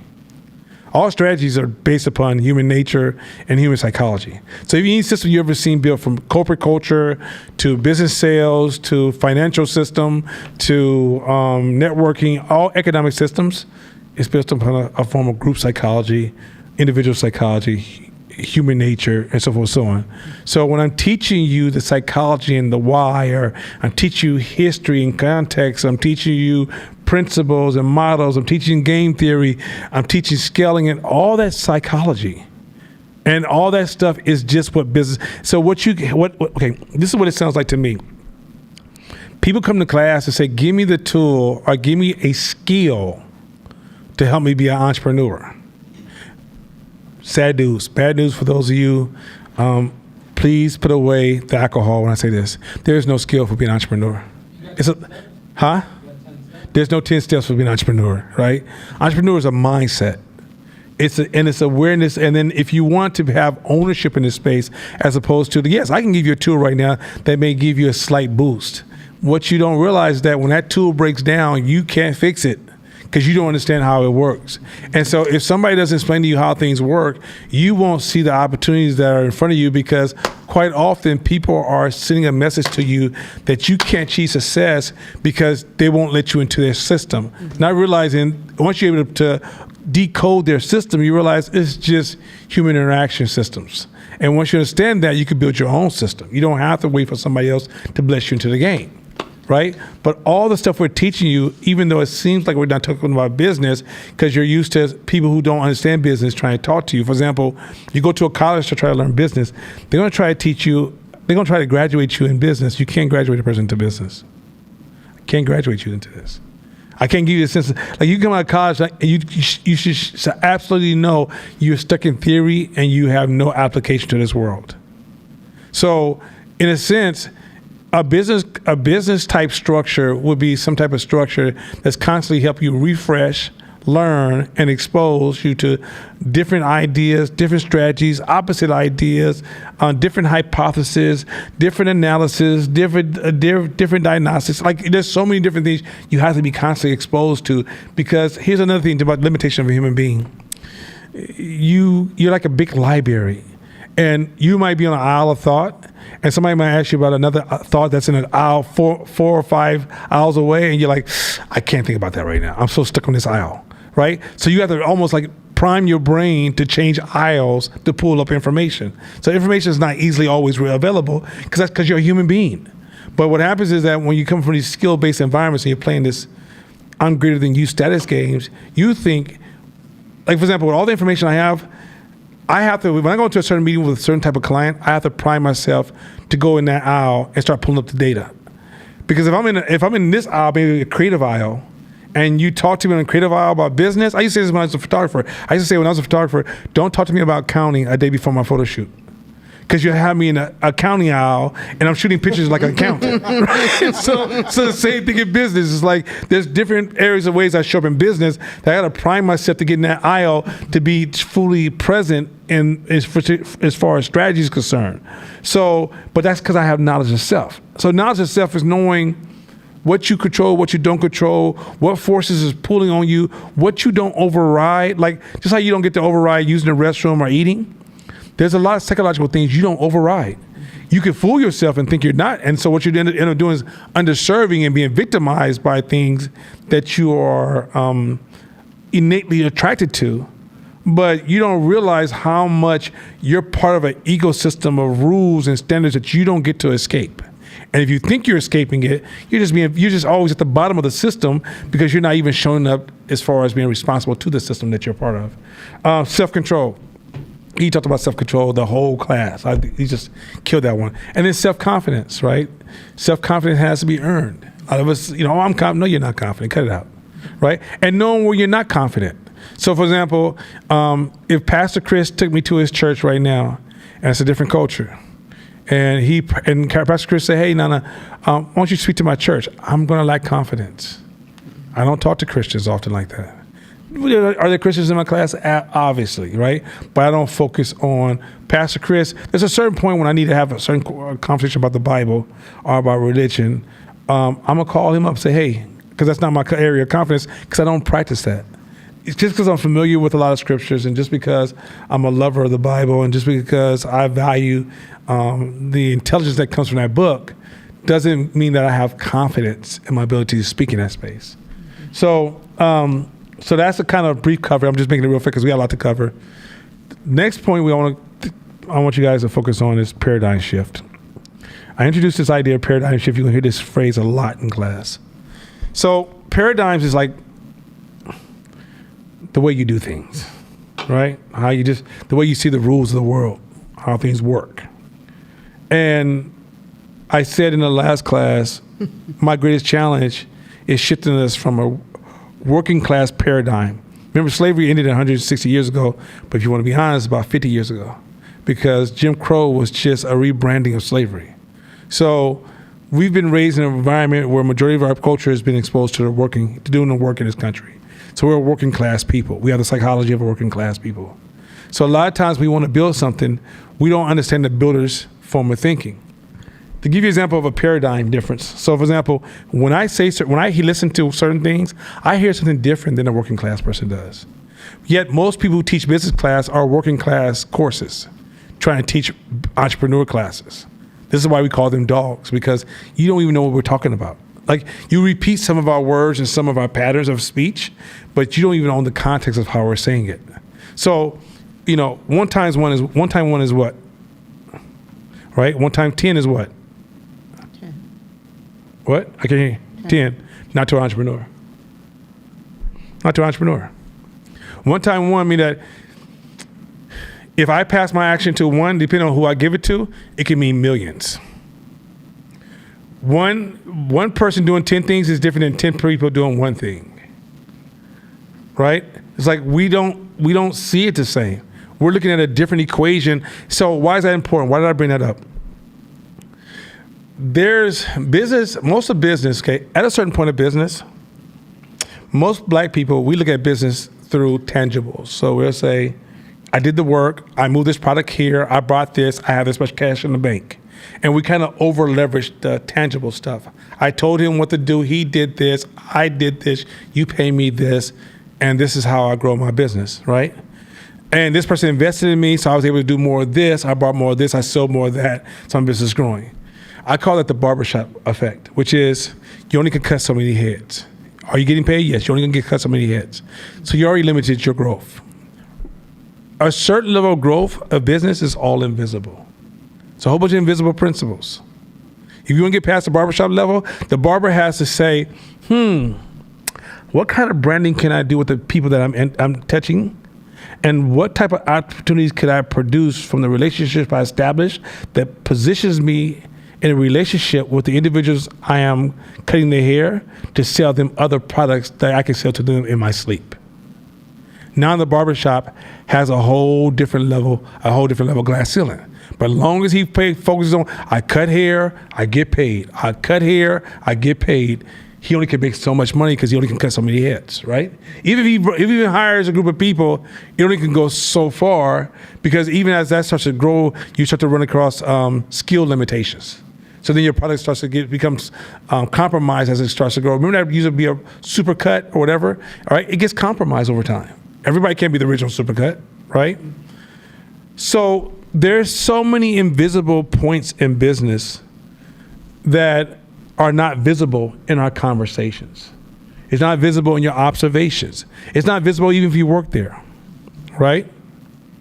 Which means this is a critical part. This is the critical, most important part. If you don't understand the importance of shifting your paradigm, this is the most important reason why you have to shift your paradigm, because you won't know when it's time to make a decision. If I'm watching something happening in front of me, let's look at something called positioning. Give you an example. I'm giving you guys some more. This is business theory, but it's based upon human behavior, which is tied to psychology.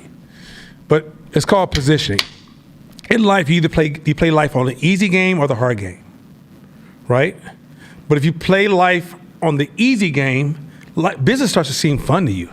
It's like, oh yeah, what? Why does business seem fun to this person? And it almost seems like an act of depression, sloth, friction, and violence to this other person, because this person plays on a hard game. So how does a person play on the easy game, and how does one person play on a hard game? The way you play the easy game is called positioning. How do you position yourself before every play to make the play outcome easy for you? Now, when you talk about positioning, it could be everything from positioning. And I'm gonna teach a class on positioning, but that's all I'm gonna teach for that whole class. So I'm gonna just kind of brief it as fast as I can to kind of give you some kind of grasp to what I'm talking about. If I go to bed early, you go to bed late, who's in a better position? Right? If I read a book about this business meeting I'm about to go into and you didn't read anything, who's in a better position? Mm-hmm. If I ate different than you, who's in a better position? Mm-hmm. If I spent more time meeting strangers and having conversations, and that's the topic that I talked about for 3 weeks, and you just took for granted that when I show up, I'm going to perform, who's in a better position? Mm-hmm. It can go crazy. If you make 10,000, I make 10,000, and I invest in better equipment to improve my outcome, mm-hmm. and you go buy your car, who's in a better position? Mm-hmm. If I put my business in the safest part of the town, in the most visible part of the town that signals to everybody else that I'm performing at a high level, and you're trying to stay true to your neighborhood and your business in the neighborhood, who's in a better position? Mm-hmm. If I walk in and my outfit is better than your outfit, and my entourage and the way I communicate my ideas is better than your communication, who's in a better position? Mm-hmm. Right? So now, let's rewind that tape. Let's get back to the beginning of the stage of positioning. So we hang out on the weekend, and I tell you, y'all got to read right now. You ain't even thinking about position because you're the working class. You're thinking about, I worked all week, let's go kick it, man. And I'm like, no, I got to read tonight. And then I got to do this. And you're like, and if you're even dating me, you're like, what the heck? Why are you doing all these little ticky-tack things? right? It might be, I call this person on a Sunday morning and then call this person on third because I'm prepping everything for the week. So when I go to battle this week, I position all the players on my team so we can maximize our performance as a team. You're thinking, well, why? It seems so small. It's so insignificant. Yes, that's my point. When you're in the working class paradigm, you don't even know about positioning. You're so busy trying to measure yourself by outcomes, not realizing that everything you do every day, you're playing a position game. When people walk in my house, how I speak, my rules around etiquette, my knowledge of history, my knowledge of culture. When I walk into a room, for example, if I went to Pastor Chris's church right now and he asked me to play a role, I am a G League rookie. I don't say nothing. I ask for everything. I walk in there. I'm positioning myself to play. Why is that? Because I understand that there's a dynamics of trust. I don't want to start breaking relationships before I even get there where I'm already prejudged. So they don't even hear the words that come from my mouth because I've already stepped on so many valuable spaces in that space that I've even ruined my ability to speak in that moment in presence. Right? I'm out hanging out at a club. I'm at a club and I'm playing the position game. If I go to a basketball game, I'm playing the position game. How I sit, how I respond, how I'm going to cheer. What outfit I'm going to wear when I walk into the game. I'm playing a position game. Everything I do is about position because I'm making the game easy for me. You going around trying to be, I just want to be me. I just want to be free. I don't care about none of this stuff. I just want to be happy. And then your life is the hard game. It's that simple, right? But in a builder paradigm, there's a lot more. Trust me. I'm only scratching. I'm not even scraping. I'm scratching the surface to the point you can't even see with your eye. There's so many rules that we follow in a builder's paradigm that in the worker's paradigm doesn't even exist to you. So these things are going by you every day, and you're not even capable. It's not that you don't know. You wouldn't make the decision. You can't see it to make a decision. So then you wonder why somebody who plays the builder paradigm flies past you and they go to levels you can't imagine climbing. They're at the top of the highest mountain in the world and you still trying to get out the valley. It's because they see a different game they're playing. And then here's the crazy part. As I try to shift you from the working class paradigm to the builder's paradigm, the worker paradigm is your comfort zone. It's your sense of self. You identify yourself by it. It's things that make you happy, sad. All your stories you tell reinforce all the beliefs that you're stuck under. And then when I try to introduce you, if I try to say, hey, let me introduce you, Shabisha, to the builder paradigm culture, you'll defend the working class culture the whole fucking time you're there. Mm-hmm. You'll start saying, why y'all weird? Y'all strange. Why you do? That's too much. Oh my God. You guys get on with this? This paradigm shift shit is so powerful that black folks, we don't realize across the board, all of our conversations are paradigm shift problems. Is it smart to the people within the same paradigm? Yes. It's absolutely brilliant if you're a worker. Like if you hang out with a bunch of blue collar guys, there are certain things you need to know that makes a lot of damn sense. But when you go to the builder paradigm, some of us be like, I don't even care what they do. For example, if you run a great restaurant, you don't need to be a chef. You just need to understand the business of running a great restaurant and hire a chef. That's it. I don't know shit. You need to know shit about cooking. If you understand the science of restaurants, you can run a 5-star, top-notch restaurant and don't even know how to boil a fucking egg. Go ahead. One, Pastor Chris said you do great at his church. But two, Kaja shared something. She's working with a career coach who told her she's over-anchored on strategizing and positioning, and it's diminishing her sense of authenticity. You can't. I mean, you can't. I don't. Context matters, right? Yeah. I can't. I'm never going to challenge. I hate when people challenge stuff from afar, from a quick insight, right? It's like, I would have to sit down with her and like really sit down and have a conversation in depth. Because what you can do is use positioning as a stall method. I'm just position. But even when you're positioning, if you don't understand the game you're in, there's a difference between a working class positioning and entrepreneur positioning. Working class positioning is finding the right people. It's not really positioning. It's really networking. The real term of networking, right? So it's positioning within networking for the job you have. Where for an entrepreneur, it's like the dog positioning is different than the wolf's positioning. So I would have to sit down with her and go, okay, let me see what you're trying to do and what you're positioning for. And I think they're not going to have a contextual conversation with her. But to try to pass judgment from afar, it's too general. I think the first thing I'm trying to bring to people's attention that there's this thing called positioning that's so critical. And positioning is what you do offline, right? But if you're doing all this positioning offline, like you're accumulating all the best weapons and all the best guns and all the fastest ships and the invisible machine and everything, but you never use them, that's another conversation in itself. So there's so many different layers to this that, there's a rule that says if you want to do complex things, you have to have complex thoughts. Mm-hmm. And so this is really a level of complexity that requires strategical thinking. There's no method if you're sitting in a business class, we're giving you recipes and ingredients, but once we give you ingredients and we give you the know-how, there's so many outcomes. It's not like all chefs make perfect meals, right? So in the end, you might be like, I was trained as a chef, I know these ingredients, and my cake still comes out bad. It can be subtleties and differences that makes the cake suck. Give you another example. I'll give you another example for an entrepreneur, then we're gonna move quickly. Let's say you work for EA Sports, right? And I say, hey, Shakina, I'm gonna hire you. You're a gamer. That's your job. You're gonna play games every day.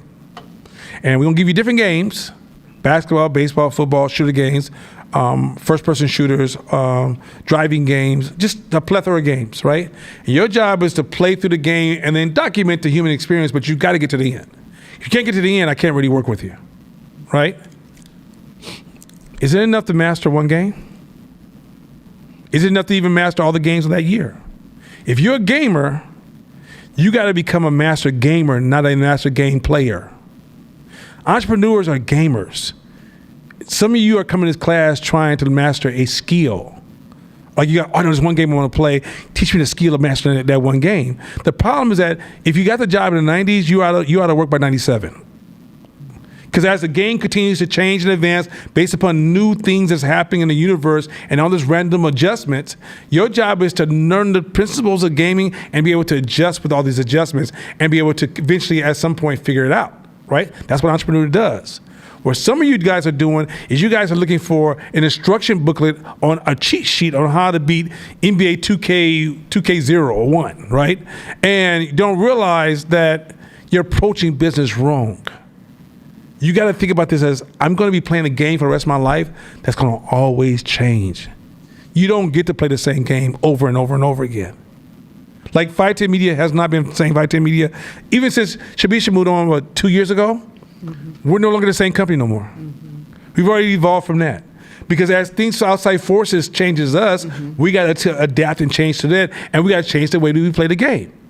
So even like the Warriors, as great as the Warriors were, if another team copies and pastes that same strategy that won them the 4 or 5 years or 10 years of dominance, they're going to be trash in the next decade.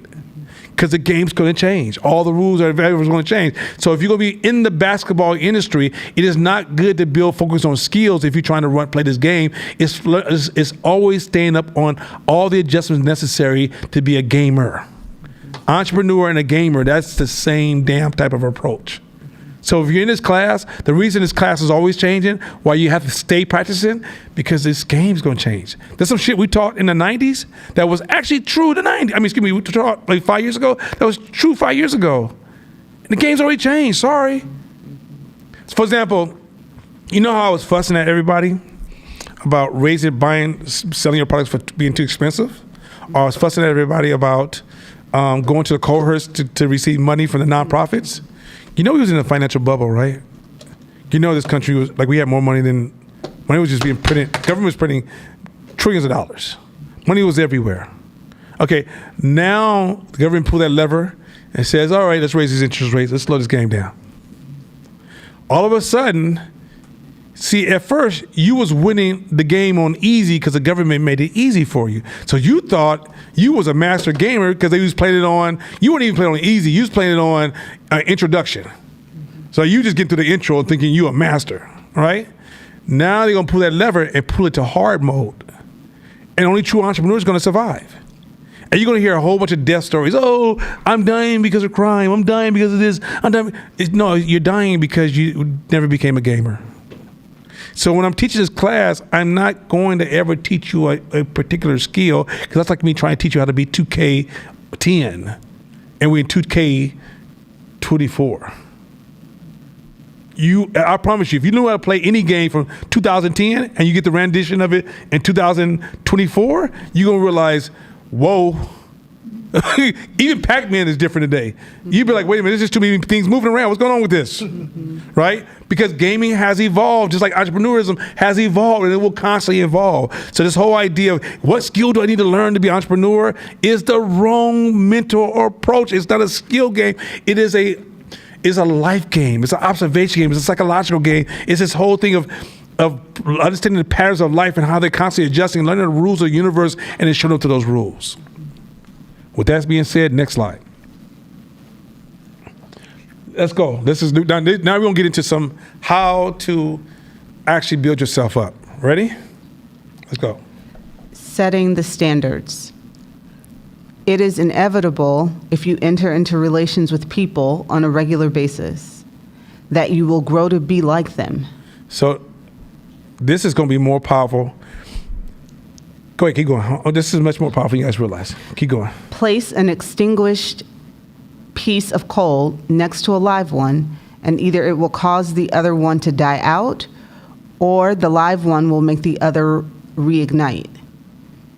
Remember that if you consort with someone covered in dirt, you can hardly avoid getting a little grimy yourself. So by the way, you can see how close we are with each other.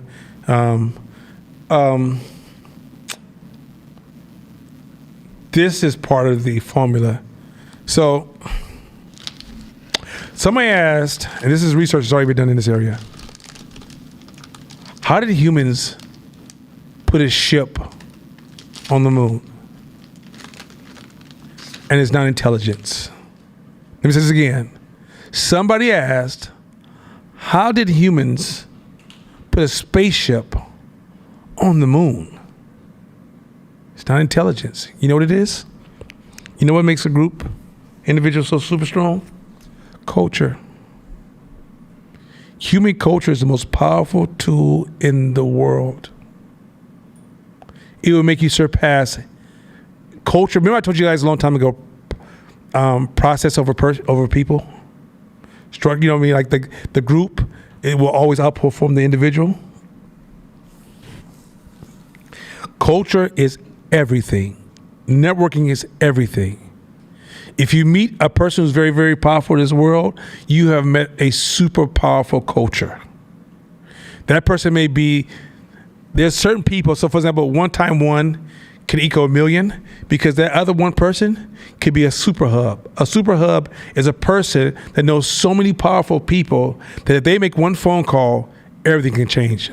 They can literally just disrupt so much. The world literally listens for that person. That person has so many connections. They're really one phone call from almost anybody they want to meet, right? When you guys watch The Black Godfather, I don't think you guys understood how powerful that is, the equation of that. That your individual success is not possible without culture. Your individual success is not possible without culture, because culture is what reinforces your ability to grow to a level you can never imagine. Now, in culture, there's 2 ways to rise in high status. One, you just become rich and kind of grow and you become highly intelligent. And the other one is you give. And you're known for a person of integrity, giving, showing up for others. It can help you rise amongst certain cultures. This is why a lot of business people are philanthropists. They give and they support and show to other things, because they're trying to rise up in the cultural system, and that cultural system makes it where that's called positioning. They're playing life on an easy game. Easy. So for example, with 510 Media, me and Mashama have poured so much back into the culture. We get phone calls. Can you take this 200,000? Can you take this $500,000? Can you this together? Our relationship to the culture, because we're always pouring into other people and making other people's lives different, those people can't wait to pour. And we don't know when it's going to happen. You don't do it with anticipation. It's not meant to be anticipated. It just is. So everything we do in life, the superpower is culture. What is culture? It's a group of beliefs, heuristics. Let's see. I should wrote that. Belief, heuristics, and God dang it, and habits. Belief, heuristics, and habits, right? And those belief, heuristics, and habits are protected by what? Rules. And then if you want to be in that culture, there's roles. And you sign up for a role, and through that role, you're able to grow your relationship to that culture, and that culture rewards you. And as the higher you get in that culture, it sustains you. Your chances of ever hitting the ground again, close to zero.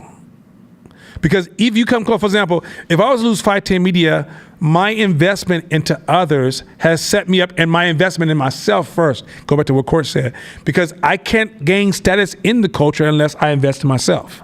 Because the culture see that. They realize, oh, you're just hanging around trying to get the crumbs on the table.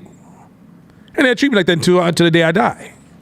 But if I want to rise up in that culture, then that means I'm going to have to participate in the culture in a way that the culture respects. And so as I show up and serve others, show up and grow myself, impact others, and all these things that Court just spoke about, it gives me status within the culture. And then eventually you get to a point where the culture says, hey, listen, we know who you are. When we have a problem, we want to talk to you. If there's some money that can help things go through, we want you to sit at the table. I sat with a person this week, one of my mentors. He has one of the highest levels. He's so high in the culture that people send millions past him daily just to have his opinion. There's people who are very, very powerful. They call him Jesus. This man has done so much. Like if you sit down with him, he almost seems like he's unreal. And he's here in Oakland. He actually took my photography class at one point. And so we became very, very close. And so then one day I'm sitting in circles of powerful people, and like his name keeps popping up as like almost like a Christ type figure, because the way he shows up, his integrity, the way he's always working to grow his culture, impact people, make the world a better place, right? This is how this man's moved his whole life. He's raised hundreds and hundreds and hundreds and hundreds and hundreds of millions of dollars, and to the point that if he calls out tomorrow and says, I want this money to go from here to here, it goes. That's culture. Black folks, if once I say that, you should kind of want to audit your culture and realize, oh, we've been on some bullshit. Individualism has allowed us to neglect our cultural strength. Hip hop has told us culture strength, and pop culture has also told us that our culture is about being ourselves and being free and doing what we want to do. Survival mode is a tactical. There's so many different things that's destroyed our culture. Survival mode destroys culture because it's like I gotta get mine, you gotta get yours. Kill or be killed. That integrity thing is being thrown out the window all the time in the name of I gotta survive, I gotta do for me, I gotta protect myself. I. Even when we're trying to give, we give with an I undertone. I decided to give this to you because I feel like you needed this. What? Right? It's that bad, right? And so we don't realize. So now, getting to this point, I'm expanding this class. So the people you choose is critical to your future and your success. My son, he's in a bad space. All of his friends are trash. He goes homeless, he's just gonna be homeless. He broke, he's just gonna be broke. He's stupid, he's just gonna be stupider. That's a good word for that. And it's because the people he chose add no value to him. And part of it sometimes is because he's so fragile, he tries to find people who are the least threatening, which causes him to have the weakest culture he connects to. Which means that if he falls off the building, he's going to hit the cement. If I fall, I get caught time and time again. But it's also based upon all the positioning, all the investment, all the giving, all the showing up, all the love, all the righteous behavior. I kind of walk like Jesus. I try to walk like Jesus. I know that sounds crazy, But those integrity, those values that he preached all the time, I walk in my community with that same undertone. My house is a safe place for all the kids to come by. I watch over them like the father of all the kids, make sure everybody's in a safe space. I took the little girls out the other day, and 2 little black girls, and one of the black girls, like my daughter and her friend, and when I say, okay, let's go to the Macy's, go get you guys a toy before we go back to the house. The girl, she grabs the whitest little girl in the world, and I was like, you're not doing that here? Uncle Nana won't buy you no white girls. You gotta learn to love yourself. And my daughter said, yeah, we don't do that. We gotta love ourselves. We only buy black girls over here. Right? And it's not that I hate, of course I don't hate white people, that's crazy. Actually, I have some of the dopest white people I've ever met in the last 2 months. It's not that point. It's protecting my daughter from the onslaught of self-hatred branding that happens to her as a little girl. You get where I'm going with this? And so I move in a certain space where I'm consistent. And in that consistency, it breeds me back rewards. Now, do I have a dark side? Of course I have a dark side. But I also realize my dark side can't be advertised because it can compromise my personal brand. And once my brand is compromised, then I can lose my status in the circle. So if I can control my behavior, then I can also lose all that investment. That means that also, too, if I want a contract, so for example, do you know how many contracts? I say, hey, I want that contract. I made it known to people, and the brothers and sisters who knew me went into those offices and say, yo, give them that contract. Right? That's culture's everything. So this whole passive relationship with culture, no, it needs to, if you're an entrepreneur, everything you do culture-wise is a strategical decision. There is no, oh, you're cool. Oh, it's just fun. I'm just trying to be happy. That's for the working class. For entrepreneur, everything is calculated. We're thinking about everything. My happiness is calculated. My rest is calculated. My work is calculated. My friends are calculated. I didn't choose trashy friends. I didn't choose friends that, like, don't get me wrong, I don't shut out people who are different than me because I use them for different purposes. But even with them, they're categorized properly. So if I have a group of friends who smoke weed and use the word "in" all day long, but I may show up to them for a certain goal or agenda. But who I spend most of my time with are people who are going to impact me. Now, once I choose those people, so for example, if I say Court, he's in my circle. All right, Court, I want us to be culturally connected. Now, if Court calls me on a Thursday night, I'm about to lay down, then I need you. I don't know, you don't call, but I really need you to get down into my office and help me out. And we're going to be up to 4 o'clock, 5 o'clock in the morning. I'm going to look at my wife and say, hey, babe, make me a big old thing of coffee. I'm about to be at Court all night long. Right? If I'm at Court's house and he's having a party, and that party's over, what I need to clean up, bro? What you need? What I need to bring to the house? There's an etiquette. Now, when you outside the culture, you don't see the etiquette. You think, I'm going to do what I do when I get to that circle. No, you don't get to do that. When I went back to Africa, I had hired an interpreter to show me how to walk into every house appropriately to be properly received, so I can have a fair conversation with people. If I walked in there with the wrong shoes on, wrong color clothes on, spoke to the wrong person first, it would have changed the whole course of that evening, right?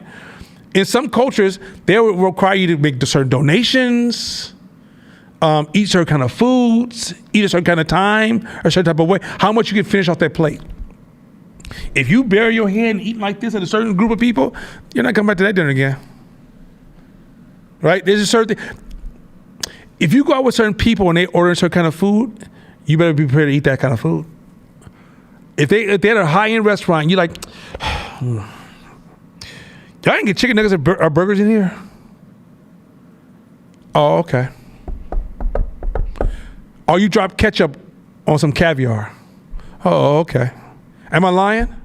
As you climb the game of culture and power, because there's historical rules that make no sense to you in your rationalization, but you don't know their history. And when you learn their history, you realize, oh, the reason they eat rice first, because they came from a family who starved for years, and rice got them by. And the way that they pay homage to their families, they start with the rice. And you thinking, wow, I don't even like white-ass rice. Shit tastes bad. You're missing a point. That's why there's a difference between code switching and cultural alignment. And when I sit amongst different groups in power and I'm engaging with them, I want to we just got invited to go down south to speak to some very powerful people. We're talking about the powerful people. Crazy money. So for those of you at home, don't think millionaire. Think crazy power. Old money. Kind of people that got money that tells you, I don't want to tell you how many billions I have. The first thing we ask for, can you send us a profile of everybody that we're going to speak to? Then we got to do research on standards and rules. And then we got to adjust ourselves properly. Even though we're going to drive our ideas that they want us to drive when we arrive, we still have an etiquette we have to follow to achieve those ideas. That means I got to play a role no matter who. Anytime you interact with the protection of self is destruction of roles.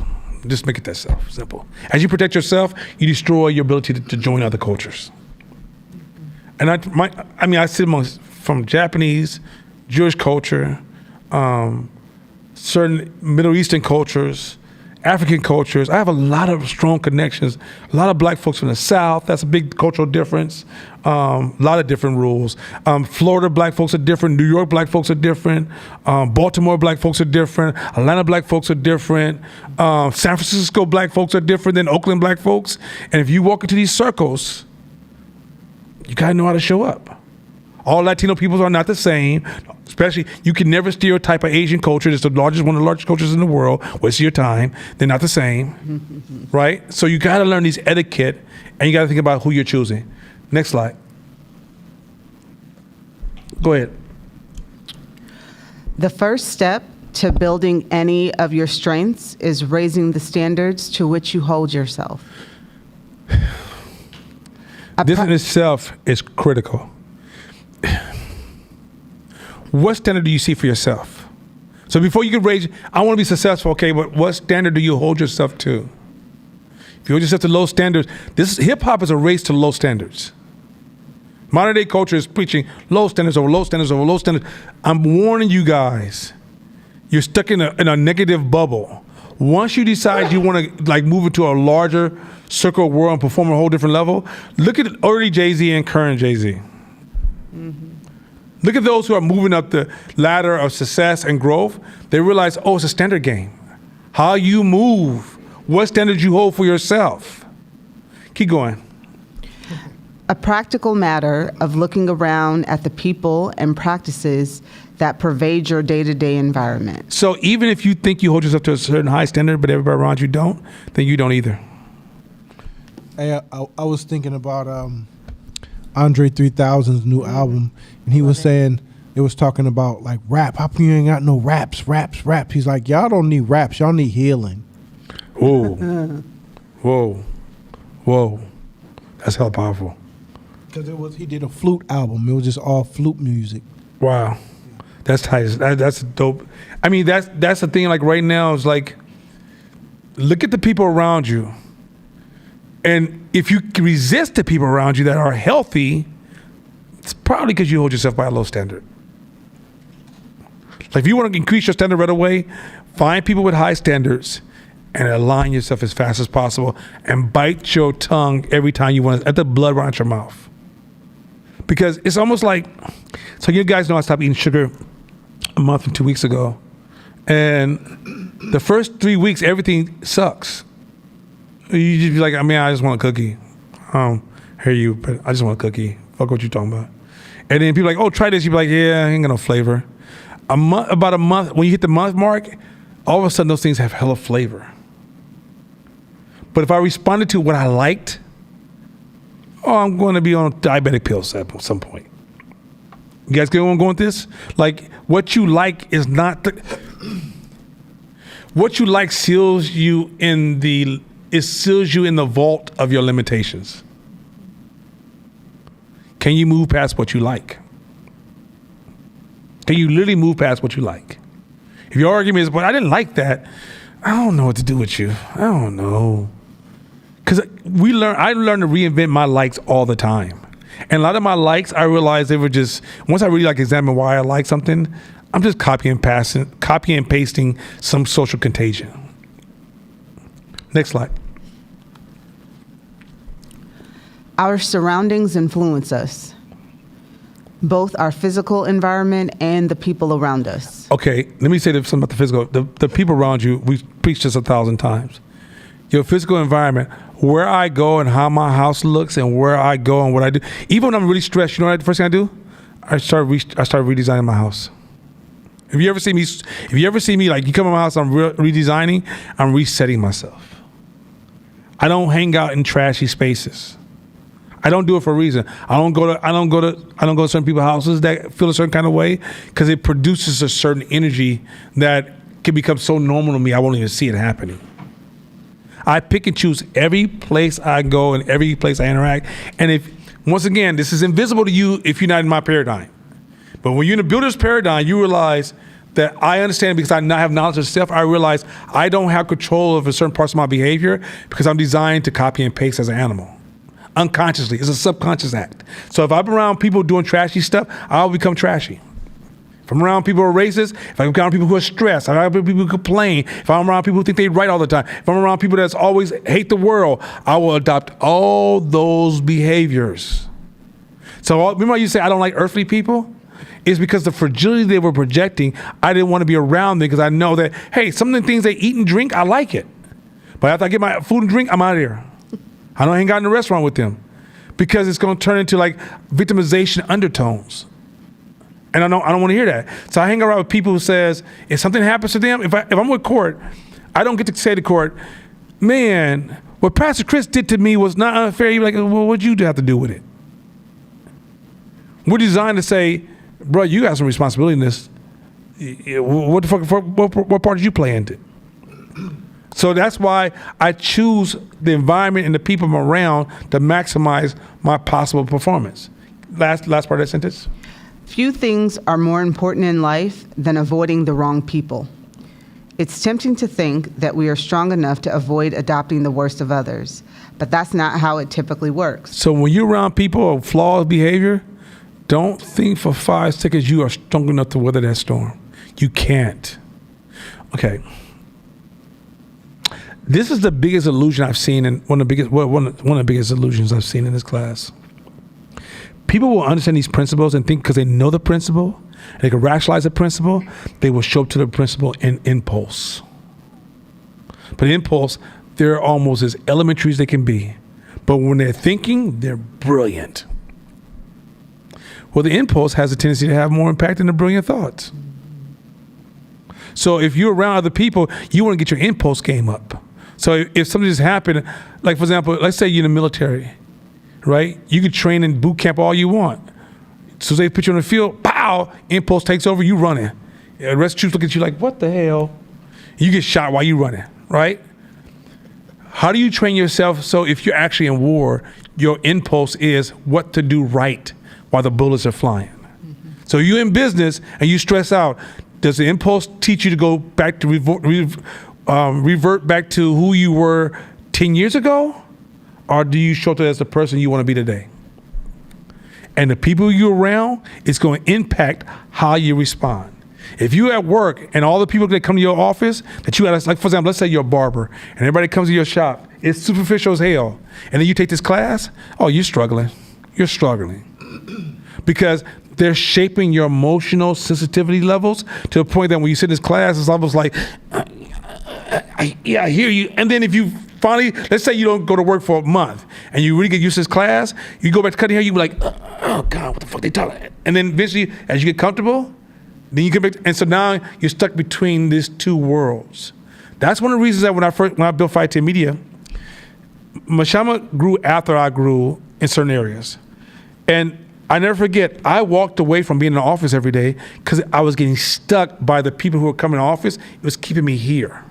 And I had to break away and figure out what's going on. And when I broke away, I was like, oh God, oh my God. And Michelle was like, why'd you leave me? And I'm like, I didn't leave you. I actually had to break away so I can grow for the both of us. So who you hang around, the Nana who taught photographers, I can't be in that environment no more. We'd be like, oh, I can't.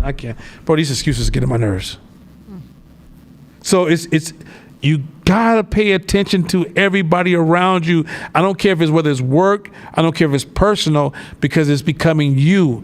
Don't think they, and if you keep talking about my friend, you're the same person. It ain't your friend, it's you. It's a part of you just don't see about yourself. But to other people, you guys are twins. Next slide. Did I go too far?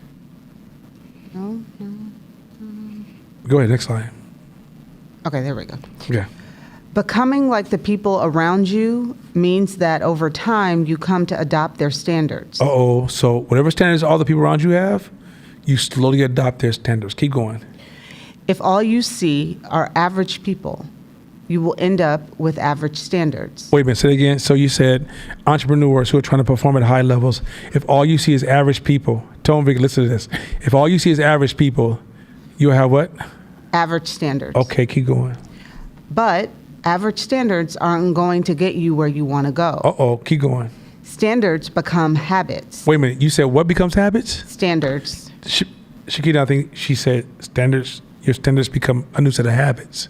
So if you set lower standards for you, your habits would never match my habits because you're driven by a different set of standards. So when you hear about Nana's got to work out, Nana has to eat a certain kind of way, Nana has to read, Nana has to do all these different things that reposition itself, is because I set myself to a certain standards that says you ain't got no other options. My brain doesn't even know there's another option. I can't sleep at night if I break my standards, right? But for a lot of people, they're at home every night watching their favorite TV show. They watching series. When they come out, like, when the new series drop, they don't miss them. They see them on time. They don't even have some kind of DVR. They catch them live. Then you say, I want to be successful, and you turn to an envy-based animal. You envy others. Now you're a dangerous animal. When you're in the envy space, that's almost an evil space to be in. Keep rolling. And habits become outcomes. What habits become what? Outcomes. So standards that you hold for yourself become a habit, and then a habit becomes an outcome. And even though you think great of yourself because you have this part of your brain that always tells you you're greater than you really are, and you falsely judge yourself all the time because you don't listen to feedback, then the people you are around become your habits. Your habits become your outcome, and you feel like the gods are deciding that you shouldn't be here. Wow, keep going. Few people realize that exceptional outcomes are almost always achieved by people with higher than average standards. There's no 1 step, 2 six steps of success, but goddamn, it can't be no clearer than that. If you're not managing your standards, let me wrap this up so you can really see here. Just gotta make it simple. Your standards are not under your control. Your standards are given to you by the environment that exists around you. So even though you may say, I'm going to hold high standards now so I can have a great outcome because that's what great people do, you don't realize the environment you're around sets the standards for you, even though you believe through your willpower and your consciousness that you're at a high standard. You're actually moving on low standards because of the way you designed your world. Your ecosystem is weak, so are you. Mm-hmm. You see how cold that is? So it's not like you can leave this class tonight, or while you're cooking the turkey at home, you're saying to yourself, oh, I got high standards, baby. Yeah, look at these Gucci shoes. I wouldn't wear nothing else, right? I am not suggesting because, hey, look at my wife. She's high standard. Look at her. Isn't she beautiful? I must have standard. That's not what I'm suggesting. Well, back in the 80s, I won a trophy. I'm not talking about that either. I'm saying if you look at your life right now and you're struggling, look at your ecosystem. That means you now need to be extreme. Look at it. I know you're in the worker's paradigm, so I know this didn't matter to you. But in the builder's paradigm, everything matters now. What kind of car I sit in, not because of luxury, because will it create the environment that allows me to show up to a certain version of me? The house I sit in, the people I hang out with, where I go sit to eat my food at. Have you guys ever went to a nice restaurant? Okay, how many of you guys are used to going to nicer restaurants? Okay, Josh, except you. Okay, so that's just a cap. And so when you go to a lower class restaurant like Applebee's, Do you notice the energy of everything changes? It's not just food quality changes. The attitudes, the people, the etiquette, the standards, right? So my environment, this is not a snob on Applebee people, right? It's not that, like that girl said, I'm not going out with a guy because he took me to a Cheesecake Factory. It's not that kind of thing. So don't put me in that silly category. I'm saying I want everything to reinforce where I'm going. When I watch sports, I'm watching sports from my standard. I'm looking for reinforcing messages. Like, the players are cool to watch, but I'm trying to see the system. I'm trying to see the game theory being played out, right? Everything I'm doing is setting a standard for how I show up. If you ask me to go into a certain environment, the reason I go there because you're compromising my standards. Now, it doesn't mean there's cases in places. No one's that rigid. We're not talking about rigidity. We're talking about habitual places that I frequent. You can go, I can name all my places I frequent, and they're all designed to reinforce my personal standards, right? And we all do this, but we don't do it with ownership because we don't know that's something we need to own, because that has more control than who we believe we are. So whatever you think you are and what you do has more power than who you think you are. It's important to see this, because some of y'all are just thinking, you just make these announcements and think you're showing up because you made the announcement or you have the power, and you don't realize the ecosystem that you exist in is compromised. That's why Hope goal is to go past the classroom and make it an actual business center, and then put it in strong cities and towns to reinforce a culture of entrepreneurism that makes it where that's the standard of how you need to show up. So if you go to this environment and you're talking to your peers, we're setting a new cultural standard that impacts your outcome in the real world. I'd like to add too is that your standards, your results can be predicted by your standard. 100%. So even if you just looking at the people who come to the class on a regular basis, the ones who are the most consistent coming to the class, almost their results are a direct correlation to their standard of this is my time to learn and I'm gonna show up here. It's directly correlated. Matter of fact, it's so funny. I mean, we try not to say it because we don't want to make it seem like it's some kind of hidden conspiracy.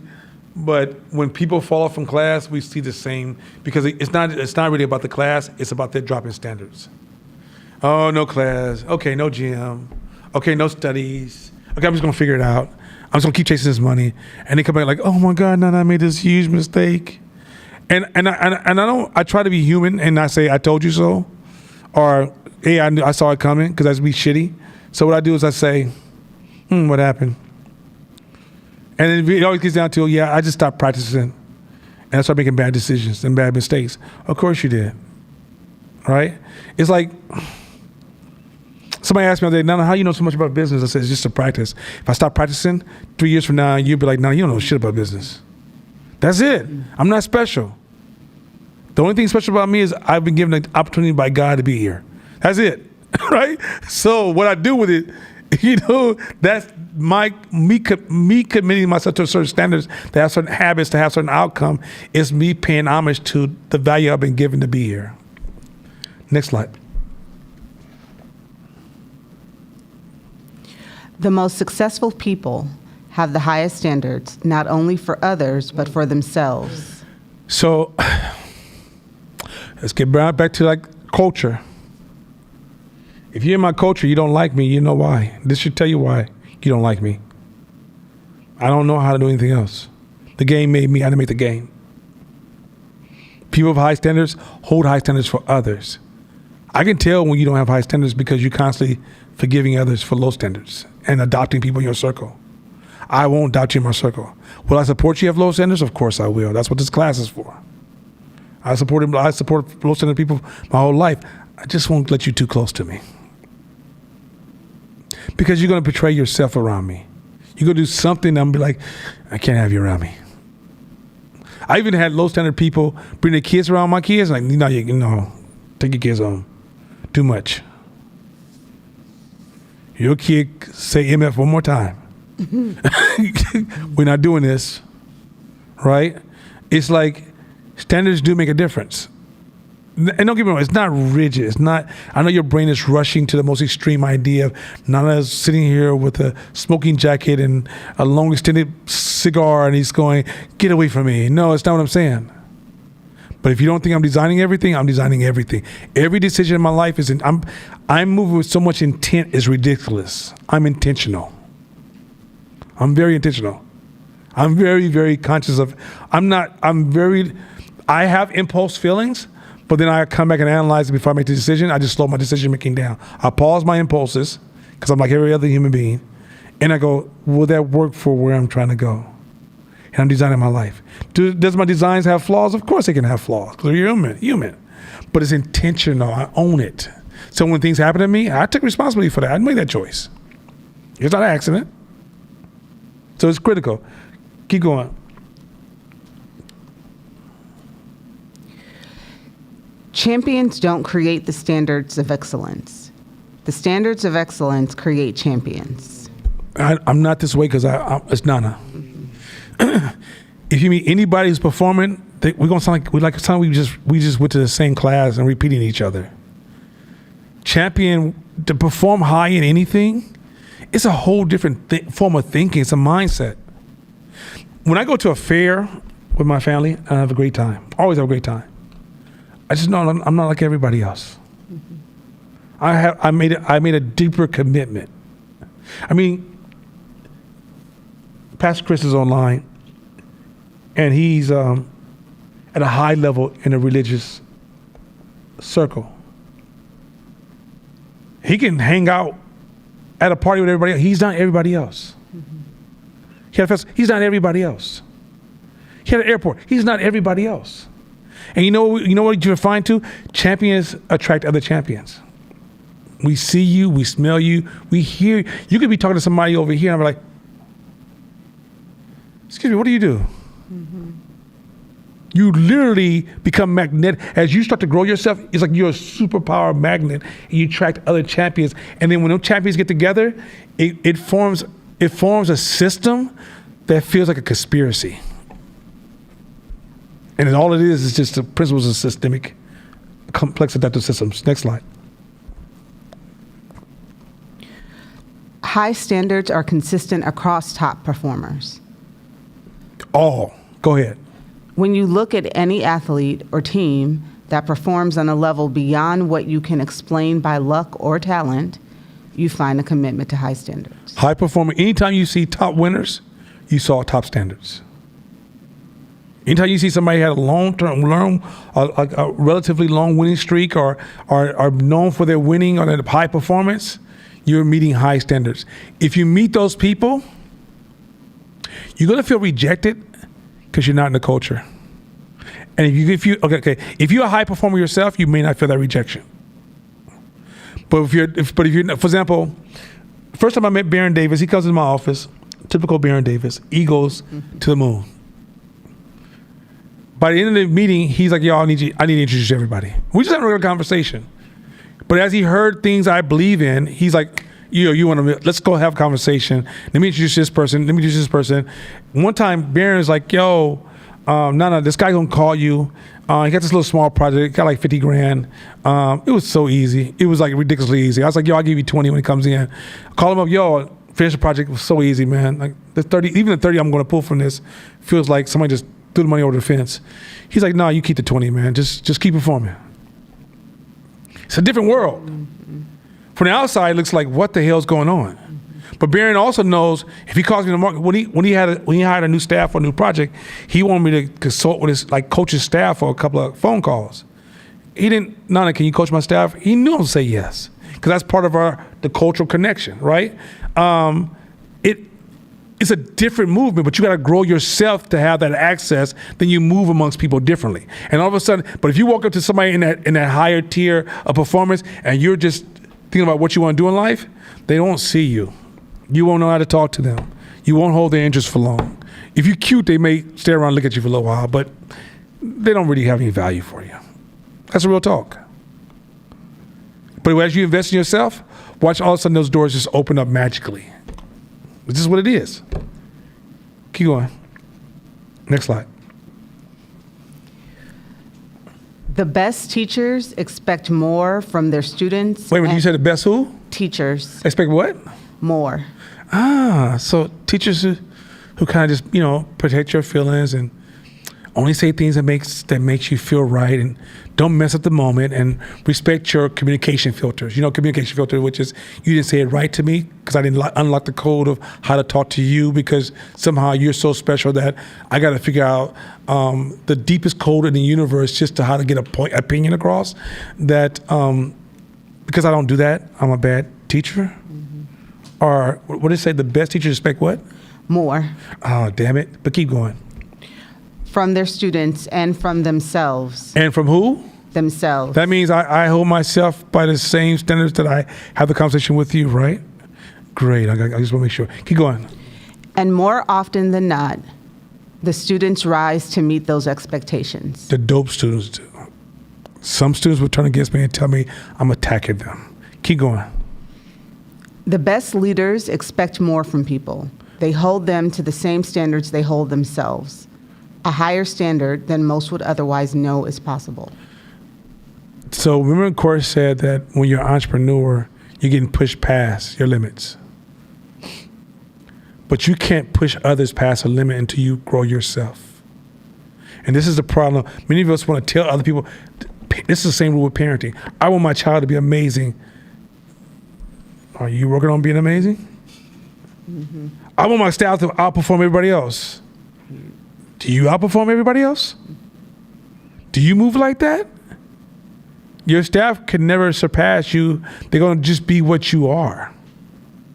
So if you want to raise everything, if you want to raise the tide of everything around you, stop changing the world around you and work on yourself. And then you will naturally, I'm talking about organically, raise the tides of everything around you. It's organic. But your ability to focus on how can I fix you and how can I fix you and how can I fix you, you damn it, sit down. It's because you read an article on how to fix somebody and now you want to fix everybody. But your damaged ass. You have no context usage of any of the material you're teaching because you never tried to shit on yourself yet. You still reading articles. The article says if you breathe 3 times, it's going to change your life. I don't like to breathe though, but you need to breathe more. What? That's how bad it is. People give you advice and they ain't even practice this shit themselves. You can tell when somebody gives you good advice and they practice it for themselves because they give you so much context and they even give you patience. They show you how to ease into it, how to take one step at a time. People, this is how you know, this is how you know all the fake gurus. Because they stick in the space of, you know what you should do, what you should do, what you should do, and what you should do, and what you should do. And that's what I did, and this is what you should do. This is why success don't work for you and it works for me. That should let you know they full of shit. Milli vanilli. Because if a real person got to a point of success, they know the journey they had to take and how rough that fucking mountain was. And they tell you, yo, at this part, you might need a Sherpa. As you get past the Sherpa, get some confidence, then you can do this next part. But you're going to be cold as hell. You're going to cut your knees, so have some mayonnaise on your ass. Then when you get past that point, there's going to be some wolves on that next level. Now, you better bring a pistol. You get no pistol, make sure you shoot this way. You know, old raggedy ass pistol going to get you killed. Then you're going to get, that's how you're going to sound. It don't sound like that talking to you. But somebody who's fake, I climbed the hill. Yeah, it might be cold. Might be dangerous, but you can do it. And you should climb it for yourself. This is how they sound to me. They trash. So you go over to the hill, you dead the first damn day. You didn't even leave the fucking base. You at the bottom of, ooh, nobody told me about a goddamn coat. Because he never gave you context. That's why you have no ownership. So this is one of the big, that line itself should be able to expose all the false teachers in your presence because they all lead with this, what you just should do, and that's what I did, and you should just do the same thing. Well, really? Is that what you really did? I said hindsight brilliance, like he said earlier. I laughed about that when I was going to the bathroom. Next slide. Why we have low standards. Go. Next slide. Most of the time, when we accept substandard work from ourselves, it's because we don't really care about it. Keep going. We tell ourselves it's good enough, or the best we can manage given our time constraints. But the truth is, at least in this particular thing, we're not committed to excellence. When you commit to excellence, you can't sleep at night when you produce a low quality product. when you commit to excellence, you'll realize that sometimes it's not even examining the outcome, examine the process that got you to a low quality outcome. So you can have high level excellence, have poor processes, and have low quality output. So when you commit to excellence, you are constantly pouring and repositioning yourself. You reposition your process, which is changing your process to improve your output to have consistency in a space of excellence.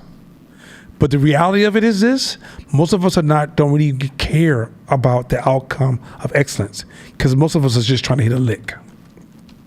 If you try to make money and you don't focus on excellence, you're just trying to get a lick. You try to use money to make your life better, and that's a sad place to be in. Do you know, as a human being, some of the most successful people I've ever met in my life is because of what they're trying to do for other people and how much they care about other people? Caring about just yourself is the most saddest space for a human being. It's almost miserable. The best thing we can do as a human being is build our lives so we can show for others. That's the best part of living. Do you realize you're going to die? To live your whole life trying to protect yourself is miserable. It's scary. It's frightening. It's depressing. It's trash. Living your life to help others is empowering. It's giving. You want to see the glory of God? Show up to other people. Next slide. When we accept substandard work from others. Wait a minute, will you substandard work from who? Others. Okay.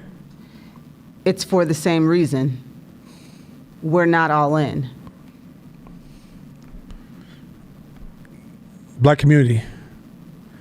You accept substandards from, like, I take substandards from you, I produce substandards. None of us are committed. You see, it's like a flea market type businesses where everybody's producing low standards, low design, low quality, low output. Like, for example, if you're a restaurant and a health inspector shows up, your job is not just to pass health inspection, it's to be outside their expectation, because this is what you're into. Not, Jesus, man, the floor is only sometime dirty. Why is it dirty at all, bro? Like, what's your standard? Like what? When do you get to a point where you say, I want a higher standard than people expect of me? Or is it, I only move when people catch me? That's literally the argument. Keep going. When you're committed to excellence, you don't let anyone on your team half-ass it. Fight to media, Tennille. Tennille, on our team, is that the rule or not? When you commit to excellence, you don't let anybody half-ass it. That's a rule. Shabisha, when you're there, it's our rule. It's like it's not a standard. You will get that phone call. Josh, he worked with me. Jasadi, if you work with me, you'll get that phone call. You may get checked in person, because I hold us to a certain standard. It's like me and Masham from day one was like, hey, we got to be excellent, bro. And of course, that's a moving definition, because as you learn more, you become more, right? But in that process, we're going to always hold ourselves to certain standards. And if we bring you in, if you don't meet those standards, there's a time clock on you. We'll try to teach you. But if we realize you can't grab hold of excellence, we'll let you go. Doesn't mean that later on as we grow, we might develop workers who are just cogs on a wheel and the team becomes a symbol of excellence. But excellence is required by us at every level. Anybody that knows me, that's just how I move. And I don't know any other way of moving, because I like to show up to the world like that. Go ahead. You set the bar. You set the bar.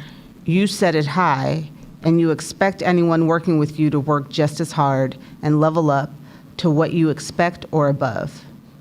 Anything less is unacceptable. That's a rule of excellence. Go ahead. Give her a microphone real quick.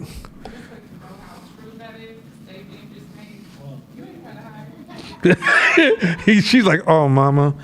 When you asked me that, and after I answered you, Jazzy whispered in my ear, she says, I'm not even a full member, and I know that. So that's how true it is. Okay? And Jazzy's a baby, but she can feel the energy. Anybody that's around Fight Team knows how we move. And like, I have a rule. If I walk into my office and my office is messy, is it okay? Yeah. If I walk into my office and my office is messy for any reason, or if I see trash in my office and I walk in, I'm going to explode. Because I explain to them that my office is a brand. If somebody walked in my office, I want the office organized. If I walk into, one day I walked to the bathroom and it wasn't to a certain standard, she got a call maybe 8 o'clock at night. Hey, I went to the bathroom. Somebody needs to explain to me why that bathroom looked like that. Like, I'm 510 Media. If we have guests come over and we're just having a conference like meeting, the food has to be laid out a certain kind of way. If it's not laid out a certain, if I don't have certain quality of drinks, certain quality of food, certain quality of layout, we got a problem. I'm examining every little small thing, and we're giving each other feedback all the time to become better and better. But everything we do, if you have Shabisha, this is just a true story. Shabisha, when she first came to work for us, she had an old computer and an old phone. It worked for her. She had no problem. Her phone worked and her computer worked. And the first thing we said was, "You're embarrassed us. Don't bring that to another meeting. We'll buy you." Branding. We literally clowned her about her computer, and we was like, "Yo, you gotta get another phone, computer. This is embarrassing. We can't say we expect this certain level of performance, and you open up that computer. That's trash, right?" Just recently, I told Mashama, "Look, man, we're more strategy than we even on the design side now. So we're doing more strategy work with corporations, with thought partners, with CEOs. We're moving in a different way." So I took Mashama, let's go get you suits, fitted for suits. We need to start wearing suits. You don't have to wear ties. You gotta wear suits, bro. Right? That wasn't something that we didn't do last year because we were still in that like artist/strategist combination. And now we're like, nah, dude, we're strategists now. So we need to wear a certain kind of suit and move a certain kind of way, right? And so all this stuff is, excellence is constantly adjusting to how do we position ourselves and how do we continue to grow this standard of excellence, which allows us to have relationships with people you wouldn't even imagine. In the last 3 months, every RFP we applied for, we got. We got them all. Betting 100. Thank you, fam. Thank you, man. And why did that happen? It's because our standards that we invested back here, when we put that RFP together, it hit a certain standard where people go, oh yeah, this is what we want. Mm-hmm. And we had the highest priced RFPs. Not the lowest price, the highest price. That shows you how this repositioning by playing an excellent game, standard game, it changes the way that we show up in business. Next slide. Masters of their craft don't merely want to check off a box and move on. Mm-hmm. They're dedicated to what they do, and they keep at it. Master level work requires near fanatical standards, so masters show us what our standards should be. A master communicator wouldn't accept a ponderous, rambling email. A master programmer wouldn't accept ugly code. Neither of them would accept unclear explanations as understanding. So this in itself is why hope is important. If you're a master, this is what goes back to Court's comment, because some of y'all got sensitive. The reason people keep practicing all the time, they're trying to become masters. You don't read a book and you're a master. You don't listen to a couple of podcasts, you're a master. You don't learn to copy and paste somebody that you some exemplar, you become a master. It's a continuum, and we don't never stop. And when we do, if we fall off, we know we're in danger. All of our investments that we believe in is actually being threatened by our lazy engagement. So we know we have to stay engaged, and when we engage, we have to stay focused. None of that trying to read and watch a TV program and read and do this and read and call your phone, text this and read. No, turn all that shit off. I don't give a fuck. Y'all better not come in this room. I'm gonna read. Right? Or when I'm out and about, I'm looking for opportunities to learn. If I get a chance, if I got some money to be somewhere, where can I go that's gonna stimulate my growth? My form of exercise, the way I exercise is designed to support my thinking. That's why I don't like to work out in big groups, because y'all talk too much. I need to think. That's the real talk.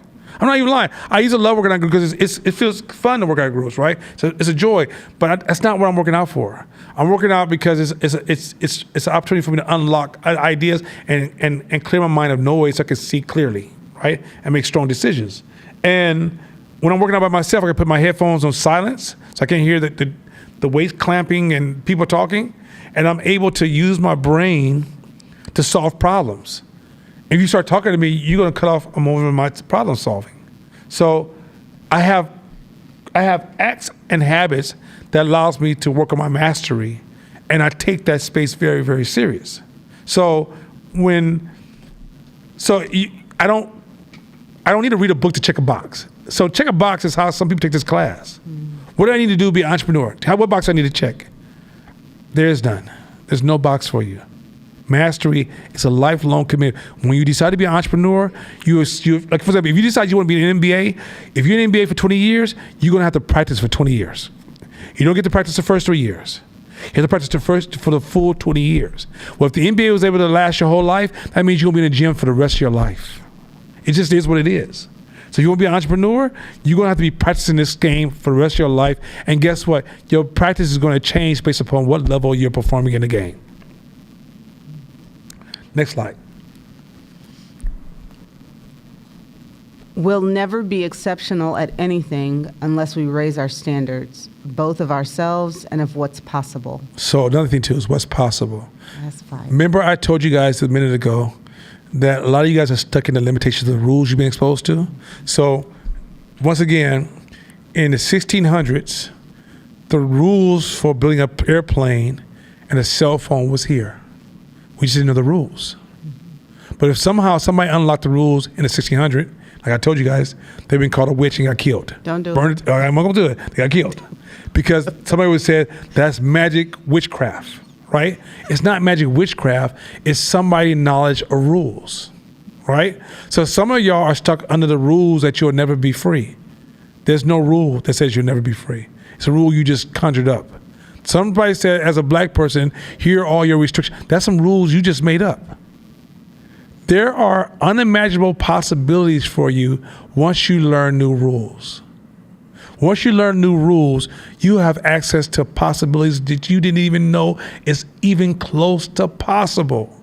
How you sit in this world is outside of your imagination. For somebody who's built the level of growth that I built, I can promise you there was nothing in my imagination said I would be here. This is magic to me. This is magic to me, right? But as I learn new rules, it's magic to me while feeling normal to me at the same time. I'm in the normal space. I feel comfortable in this space. But if I step back and I really take a far view of myself, it feels like magical. Because where I was when I was younger, it wasn't within my perception, even though the rules said I could be way past this point. The possibilities are unknown. So if you have this idea of, I never thought I would be here, that is your problem. You are restricting your possibilities. So not only do you have to have standards for yourself, but you have to have standards for what is possible. Mm-hmm. And to me, anything that any human being has done, I can do greater. Mm-hmm. It's possible. Mm-hmm. It's possible. Now you understand Elon Musk when he just breaks rules all the time. Because Elon Musk realized the person who can move the rules can move the possibilities. It's a person who locks into the rules or stuck in the possibilities of those rules. You see how powerful that is? So the ability to walk away from rules and standards and what you're supposed to do and know how to move those things in a wise way opens up possibilities that are unknown to anybody else.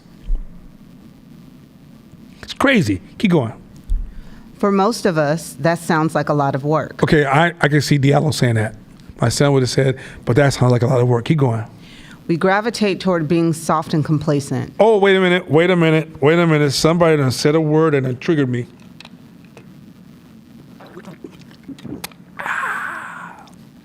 Read that one more time. We gravitate toward being soft and complacent. Fuck it, one more time. Just one more time. We gravitate toward being soft and complacent.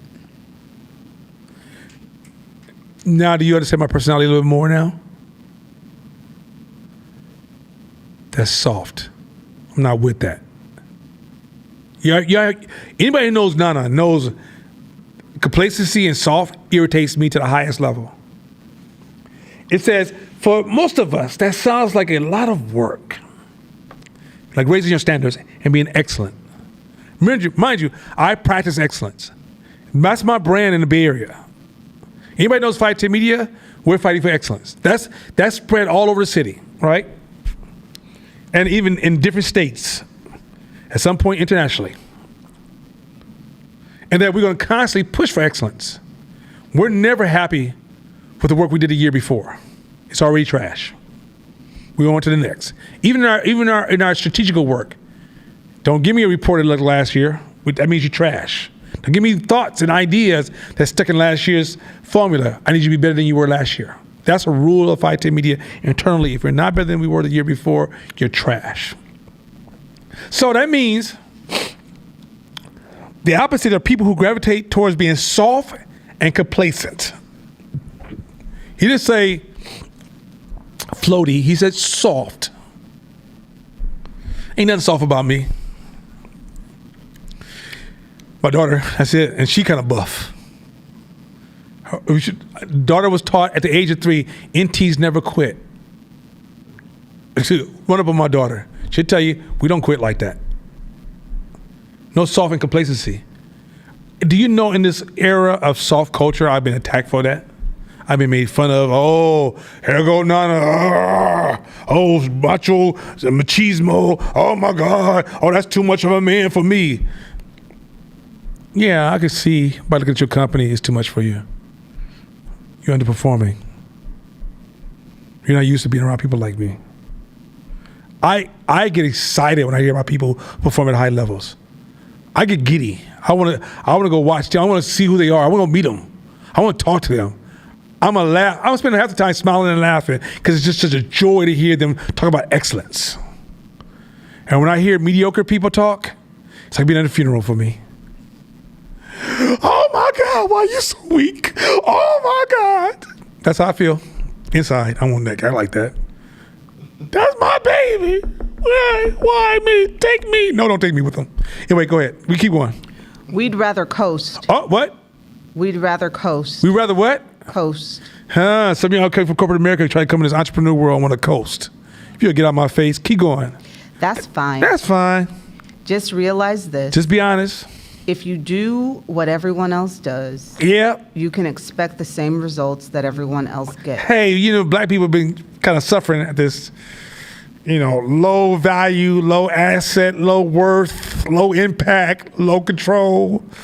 So, if you want to do what everybody else doing, you're going to be low impact, low worth, low value, low. Hey, baby, don't be mad at me. That's just the rules.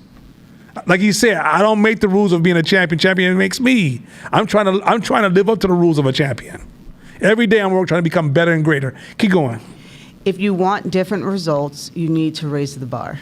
Oh, next slide. Let's keep going. I'm feeling kind of sexy. Come on. Working with a master firsthand is the best education. First of all, most people can't work with a master. Let me just be honest, strictly honest. I ain't got too many people who ever worked with me. Dre did a wonderful job. Cole did a wonderful job. I would even give Josh some credit and just Hadi some credit. There's people that come in my world and they said, okay. Most people, when they're around me doing mastery, they're attacking me for being a master. Doing too much. Everybody can't be you. Everybody can't be you, nah. Remember Tone Vic used to say that back in the days? Oh yeah, Tone Vic, yes, you used to say, everybody can't be you. That was my daughter did that. I saw my daughter. No wonder that's where she gets it from. But people who are trying to raise the bar, they take it on as a challenge for themselves. Next. It's the surest way of raising the bar. Mm-hmm. Their excellence demands your excellence. Mm-hmm. But most of us aren't lucky enough to have that opportunity. Still, not all is lost. Such a not a loss. Let me be very clear. We're going to fix it. We're going to get into how to manufacture. My son right now is in a bad space because my excellence is his threat. He doesn't see it as a challenge. He sees it as a threat to his fragility. The other day I was talking to him and my voice got strong. He said, I couldn't think because you raised your voice. I said, excuse me, I'm not going to respond to your fragility because if I respond to your fragility, you're asking me to submit to your fragility. No, you raise it to my standards. I don't lower it to your standards. So if my voice is strong, you figure it out and grow some balls. That's real talk. You say, well, no, that seems so machismo. Okay, for you small thinking, narrow-minded, rationalization type people, let me expand your thinking. My job as a man in the household is to introduce friction to my child, because in the real world, he's going to deal with so much more friction than me. If he crumbles at a strong voice, then that means that not only will systems that's designed to work against him, beat him to death, but people who are just going to be incidentally raising their voice are going to crush him. Cover microphone.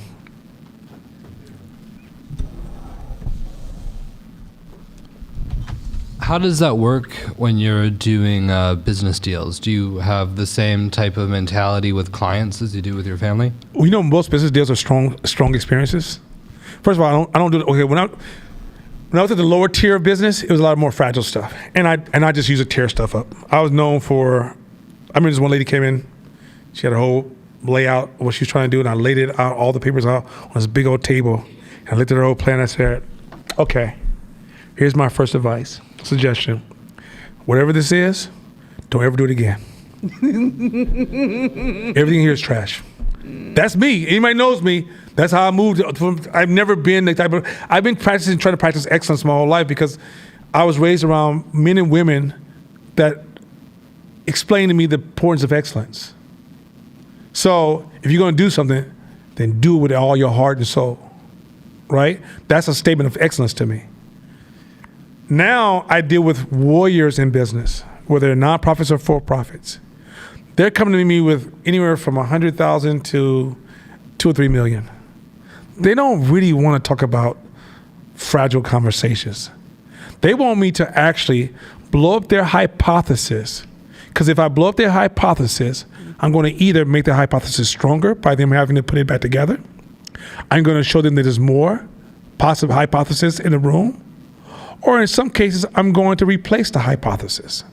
But where people who are fragile want me to consult through consensus. And when you consult through consensus, they just want me to say, yes, you're fabulous, you're amazing. They call that the hippo effect, which is the highest income person, the highest paid person opinion. I think that's what the highest paid person's opinion. They call it the hippo effect, where you're managing because you have the highest opinion, but you're causing more damage because you don't let other opinions come in and disrupt your ideas to make your products, your process, and your business strong, which is meaning that you perceive that what you believe that's all there is, not realizing that you're limited as a human, as an animal, to a limited perspective. So when they bring me in, when larger clients bring me in, they're saying, disrupt my perspective so I can see more. Every client, all those RFPs that we got, in the interviews, I disrupted them. We just got a big contract with the city of Emeryville. I'm talking to Emeryville, and I'm like, actually, the problem is this RFP you gave us. Poor idea. It's just poor. You'll never get what you're looking for. And let me show you some flaws in your system. I'm disrupting an interview. I'm not in an interview going, yeah, sure, no, whatever you take. Because guess what? They don't want to hear that trash. Everybody does that. That's the corny side. If you're going to disrupt, you also have to own that disruption and be coming from a place of trying to help them, not trying to bring you. I don't never try to bring anybody down. Bringing you down has no satisfaction to my spirit. My only thing that drives me is how can I make you stronger? But sometimes making you stronger requires disruption. So in business, it actually works really, really well. And I take time to strategically figure out how to present my disruption so it has a positive outcome. Because I can say it in the wrong words. Start with, you're trash and your ideas are trash, and which is false judgment, and then start to proceed with truth, but the truth is already destroyed by my false judgment. As opposed to realize, here's another thing too. I realize all people are smart, all people are good, but sometimes you don't have the privilege of seeing things the way I can see it because you're trapped in the battle, right? I'm a general sitting in the castle going, hey, the troops are actually coming left and right, and you just keep shooting straight, and that's why you're not hitting anybody. But when you're in that foxhole, all you see is smoke and bullets flying. You can't tell where they're coming from, right? So I realized I don't get to judge you. So my job is when I show up to help you, is let me stay focused on the strategy we're working on and still make sure I protect your personal value. Because at the end of the day, once I consult with you, you will never be successful if I didn't raise your self-standards and empower you to use my strategy. And at the end of the day, the strategy only could be so successful because the limitation is your thoughts. You're not hiring me to take over. You're hiring me to shake up your thoughts and help you produce a new idea and give you another sense of ownership and empower you to do something different. So in the end, my job is disruptive. Next slide. This is the game. Go. Next slide. Exemplars practices. I'm gonna do like 3 or 4 slides, then we'll end class. But this, I want to get this started so you really think about this over this break. And I got some dope podcasts coming your way that's gonna be so cold. Like I said, I got one that's so damn cold. I really should just give you this one podcast, tell you just sit with it. And honestly, this podcast I'm gonna give you guys, let's start a conversation in the Facebook group, because this podcast I'm about to give you is full of game and strategy. But you're going to see the connection between human nature and business. You're going to go, oh my God, this is crazy. Go ahead. There are 2 components to building strength by raising the bar. Okay, so this is 2 components by building strength by raising the bar. 1. Choose the right exemplars, ones that raise your standards. Exemplars can be people you work with, people you admire, or even people who lived long ago. So I want you to understand, we're talking about engineering your circle now. Engineering your psychological circle. This is so much game here. If you miss this one, and you said you're raising your standards, I want you to understand you're stuck in Disneyland mode. To get back to the earth, this is the strategy. This is a direct map on how to get back to controlling your standards. Go ahead. It doesn't matter. What matters is that they make you better in a certain area, like a skill, trait, or value. Other way, part 2 or Practice imitating them in certain ways. Create space in the moment to reflect on what they do in your position, and then act accordingly. So you imagine for your exemplar, what would they do in this situation? And you practice doing that. I'm giving you the hack. This is a cold-blooded hack. Next slide. We're gonna move a little fast because this is a cold-blooded. I want you. Matter of fact, we're gonna start from that slide again next time we come in. But I'm gonna move a little fast to kind of give you guys. I want to give you let you guys walk away with some powerful ass tools. Go ahead. If you don't curate the people in your life, the people who end up surrounding you will be there by chance and not by choice. Wait a minute. Say it again. Say it again. Say. Just read that one more time, because there's somebody at home that's still in disbelief as they make that beautiful cake that they don't send me a slice of. Go ahead. What'd you say? If you don't curate the people in your life, the people who end up surrounding you will be there by chance and not by choice. So that means if you're not choosing them, they will choose you. Come on, that's game. Come on, let's keep going. That group includes your parents. Okay, no, stop. Now, say this. I want folks at home to hear this, because this shit's got to get real right now, right? Shots about to be fired. Let's go. That group includes. So the group includes Your parents. your parents is Your part of this friends. group. Wait. So you got to choose from your parents, your friends. Keep going. Your friends, your family. Your coworkers. Your coworkers. What? Now watch this. Now keep going. Keep going. Sure, your high school friends might be great examples of character and acumen. So wait a minute. So, we were friends since high school. We've always been friends. I love him. I love her. We've been close. We've always been close. We used to wear the same Letterman jacket. Keep going. But odds are they're average. Wait. The odds are. Woo, wait a minute. Now that's kind of bold. Could you go back and start from sure your high school friends might be great examples of characters and acumens, but odds are they're what? Average. God dang it. Keep going. Sure, your parents might be some of the smartest business people in the world. Your parents might be some of the smartest business people. He didn't say crackheads. So he gave them some high standards. They might be some of the smartest business people in the world. Forget. But odds are they're not. But probably not. Huh? Keep going. So your parents be like, what you need to do in business. And y'all really will sit there and put that on the table. And they've been working at the factory their whole life. They might be doctors and lawyers. It's still the factory. Keep going. It's not that you should remove these people from your life, though. This is the trick here. We're not asking you to remove these people. Keep going. Controlling your environment just means intentionally adding exemplars into the mix.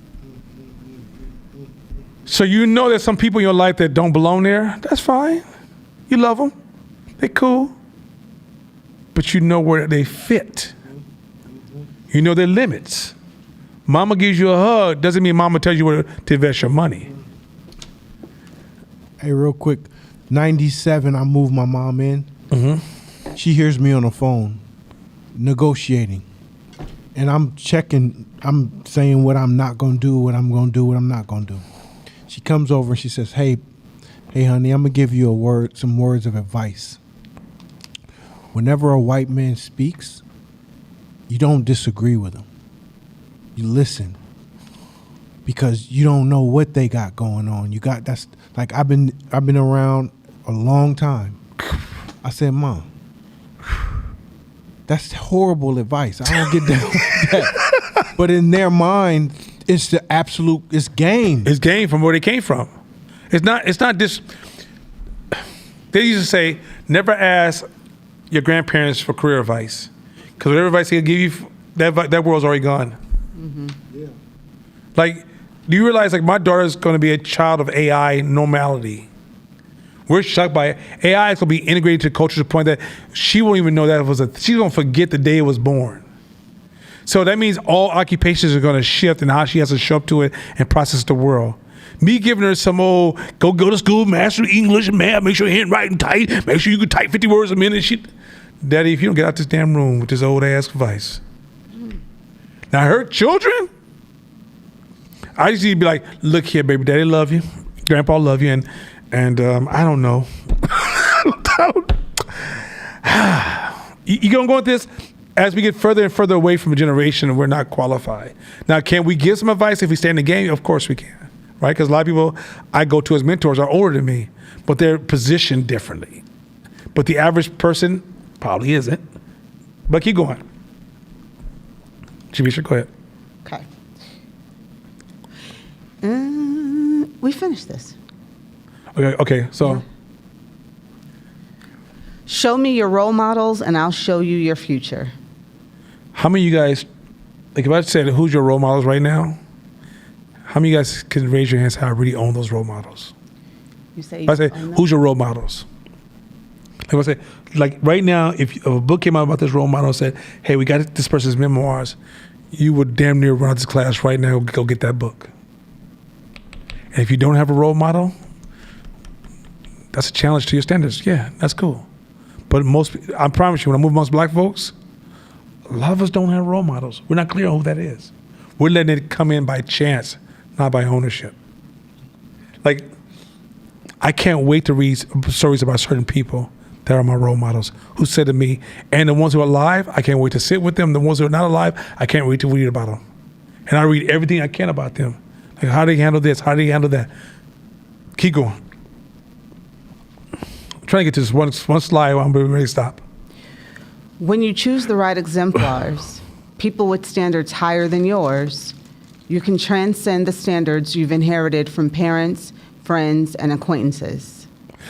Can you read how powerful that fucking phrase is? For those of you at home who are struggling with trauma, struggling with stories you tell yourself, struggling with being stuck, struggling with everything that you're going through right now, read that paragraph again, because I need them to hear that paragraph as a direct communication. No, I know you might be in your working class mindset and you just working around the house right now, washing every dish that was ever made. But I want you to read this one. Stop what you're doing for 5 seconds and let Shabisha read this to you one more time. Read it to her one more time, please, Shabisha.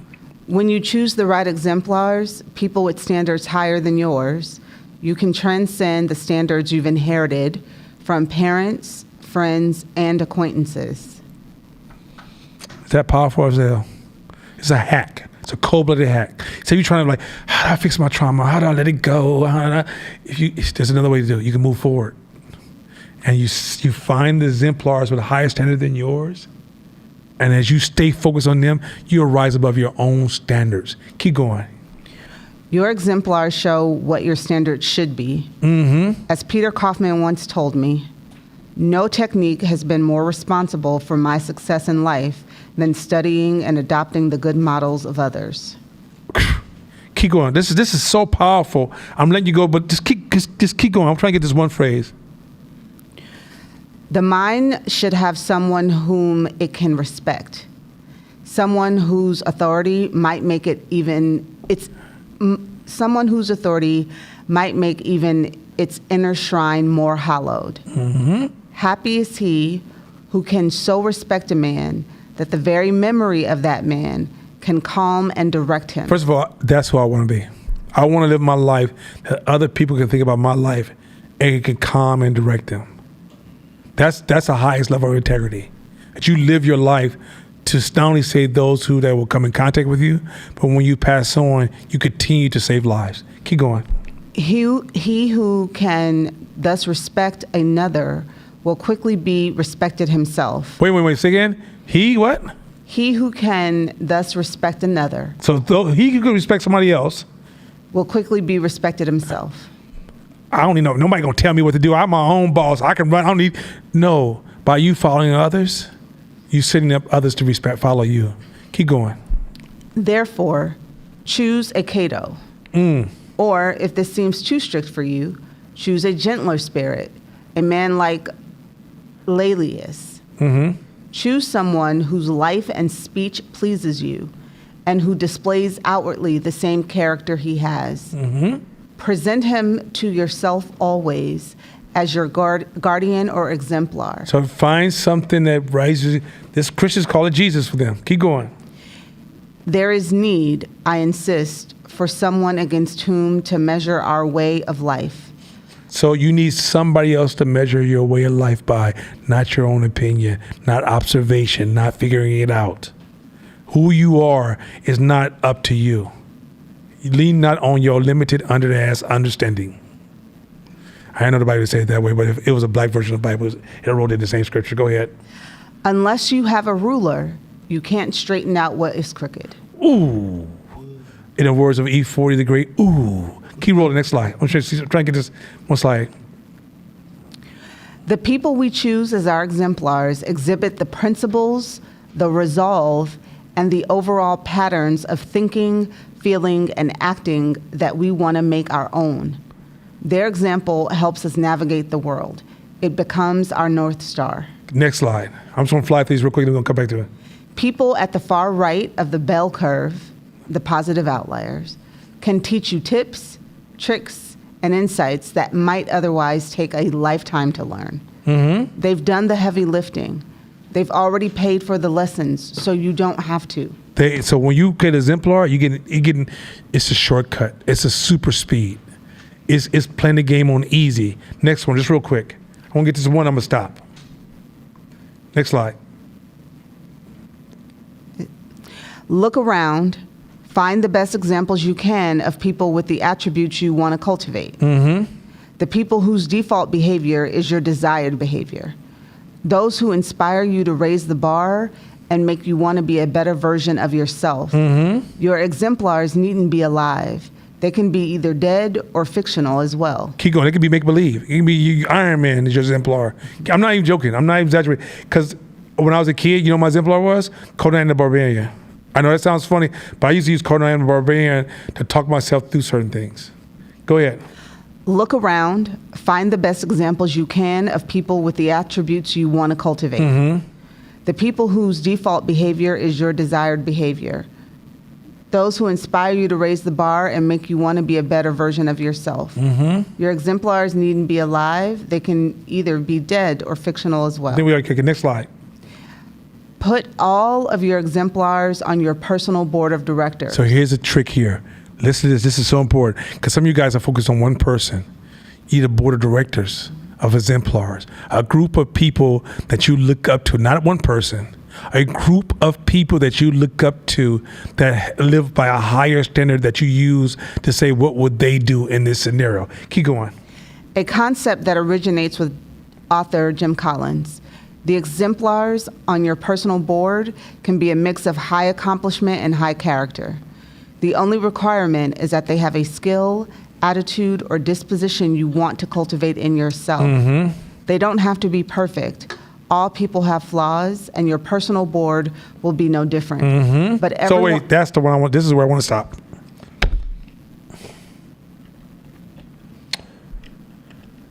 Start from the exemplar on your personal board can be a mix of high accomplishments. I'm going to finish. This is going to be my last slide right and here. high character. The only requirement is that they have a skill, attitude or disposition you want to cultivate So they in have to have a yourself. skill you want. To be very clear, this is the most powerful part. Next. They don't have to be perfect. They don't have to be perfect. This is why I heard people say, I can't listen to white people because they're white. I can't listen to Asian because they're Asian. I can't listen to him because he's a man. I can't listen to him because he's gay. I can't listen to him because he's trans. I can't listen. You're missing the point. You don't have to be them in totality. You take what you need. Some people can't come to this class because we use profanity. Why do we use profanity? Because it's the language of those to say to people that, hey, regular people are doing this. We can get up here and I can get real snooty and choose the largest words known to man to the point that you would be like, I don't know what the hell Nana's talking about, right? But we do this thing called translation. And in translation, we say to you, hey, we're real people from real communities having a real conversation with you. But there's some people who are so righteous and religious that when they heard profanity come out of my mouth, they literally said, I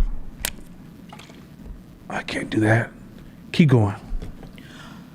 They don't have to be perfect. All people have flaws. Wait a minute. We said what people? How many? I mean, some people have flaws, right? It's just Shakina. The rest of us are beautiful, right? All the rest of us are perfect. But Shakina, sometimes Shakina, like, she doesn't wear makeup right, so it's off. So I could probably be what it is. Something's wrong, right? Something. But you said all people? All people have Not flaws. me. Maybe course flawed. Not me. I'm you know what I'm saying? Of course, I'm flawed like a mother. But all people have flaws. Josh say he's perfect because he's Jewish. No, Josh, stop making Jews. Jews gonna come in and kick your butt from putting all that on them. No, the reality is this: all people have flaws. Keep going. And your personal board of directors. So even the will people be that no you different. choose will be no different. You're gonna hear one day, like let's say Bill Cosby was one of your personal board of directors. He still should be one of your personal board of directors. He did a lot of amazing things. I don't even know, that world's too controversial, but he did a lot of amazing things. You're gonna find, like let's say, George Jefferson was gay, right? But he came off as one of the most masculine figures that a lot of young men set ourselves standards by as being a man, right? Him being gay had nothing to do with, that's his choice, his preference, right? I think we get this stuff confused. Like even when this thing came out about Will Smith being gay, so that might not be your preference. Doesn't mean that things that you got from him is not no more valid than it was before. Somebody could be Republican. Donald Trump could say some brilliant shit. If Donald Trump, something that he does or something that he performs, you admire, that's cool. Don't mean you embrace all of his politics. I think this is where you get flawed. You think you need to, you try to turn human beings into gods. Mm-hmm. Exemplars are human beings that show you that they're flawed and they still reach a level that you've developed your admiration for. That's the trick. Stop playing this bipartisan politics and this separation division stop playing the label game and all these little superficial heuristic games, because here's the thing, your greatness is going to come from diversity. You're going to pull from powers of different people have different histories and different experiences. All those experiences have given them powers and knowledge and wisdom. You gonna mean to tell me because they're different than you, you're not gonna sit with them at the table and have dinner with them and learn? You mean to tell me that you wouldn't hire them because they won't give your company a superpower? You mean to tell me that you won't let them sit down and share a hypothesis with you because they're different? If you catch me in Atlanta, y'all know where I'm gonna be. And all of a sudden you're like, I don't know if I can go to Nana's class no more. He just gave away too much money at the club. You understand me? He just keeps disappearing. Where the hell he go? But have I performed? And do I continue to perform? I'm saying to you that this goes back to the court kind of implied this earlier. People are flawed. Doesn't mean that you throw away their concepts. I read wisdom from all kind of people historically that if you sat down with them, there's things that I would disagree with 100%. I'm just trying to get the wisdom and how will they show up to these spaces and their strengths that they possess in that space. Steph Curry may be one of the people that if I could play basketball tomorrow, I would definitely love to imitate. But there's probably some stuff in his personal life I'd be like, it's not me. And that's okay. That's okay. But this Puritan thing of I'm only looking for Jesuses on earth, you're never going to find it. There's no such thing. Like, I often say, like I said, Pastor Chris loves me for who I am, the things he values in me. Will he agree with everything I do? Nah, he just ain't gonna be around me. If I go in that space, if I say, yo, we was in Atlanta right now, and I'm like, yo, I'm going to the club, Pastor Chris be like, yo, you by yourself, bruh. I'm running a church. You ain't about to mess up my positioning. I'm out. See you later. And then I get back, he be like, you okay? All right, man, we'll get you some rest. like that, I mean, that's the real, even though I don't move that rough. But I'm just saying, the reality is that he doesn't agree with everything I do. And I may not agree with everything he does. But we love each other. Same thing, me and Court. Me and Court don't like everything the same. But I love that cat because I see the superhuman in him, the excellence in him, the desire to be great in him. His love for his people is equal to my love for my people. So, and even though we may have sometimes different methodologies or different approaches, if we even debate, it's in the debate of love. It's like, yo, what? Nah, come on. What you talking about, bro? And in the end, it's like, that was kind of nice. That's nice how you came at me with that punch. You almost got me there, boy. You know what I mean? But it's a different space because I don't need people around me to be perfect. It's when I first started dating Shakira, I said, look, I have one goal. You don't make this goal, we cool. My number one goal, you gotta be progressive. Think about what I just said.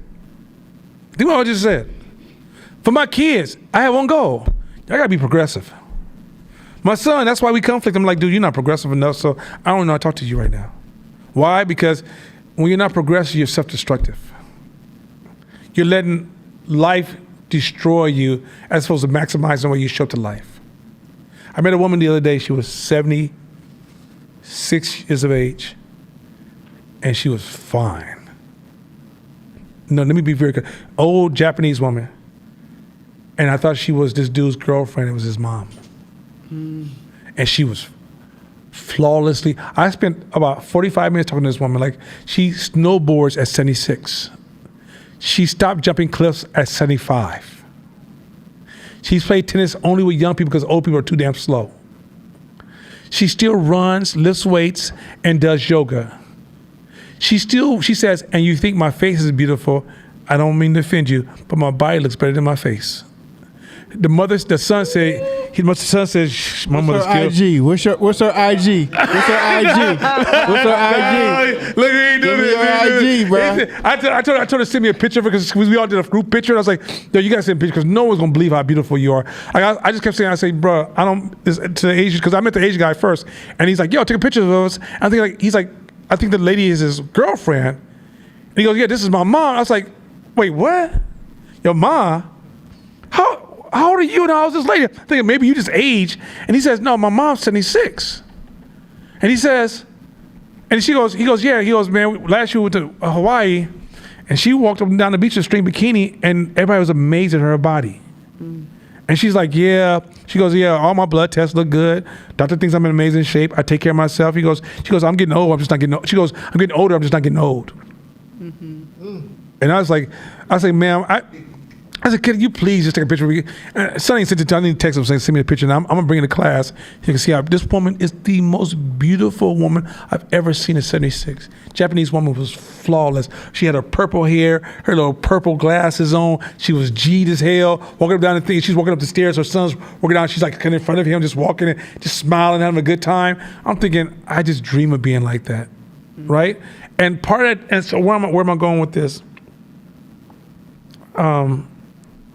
I forgot where I was going with this. I got so caught away with how beautiful. But finish this paragraph. Finish this paragraph because I want to land this one. Finish the plan. I want to land the plane. But everyone is better than us at something. Everybody's better than you at something. That's also keep that in mind. That's something to keep you humble. Remember, there's always somebody. Everybody around you is better than you at something. You're not greater than everybody at everything. So you could be making more money than everybody in your circle, and everybody in your circle is better at something than you at something. That keeps you in a humble spirit. Keep going.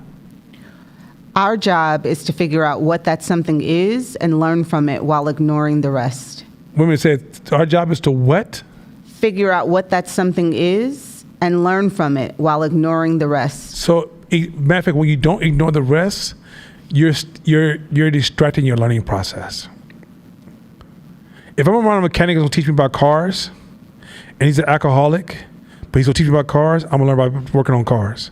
I can't solve his alcohol problem, and I feel sorry for him. But it doesn't mean that I'm not gonna sit there and listen to that man when I know he's a master a mechanic. But some of us would be like, he's an alcoholic. What can he teach me? Don't get it confused. And I think that's why a lot of people don't understand.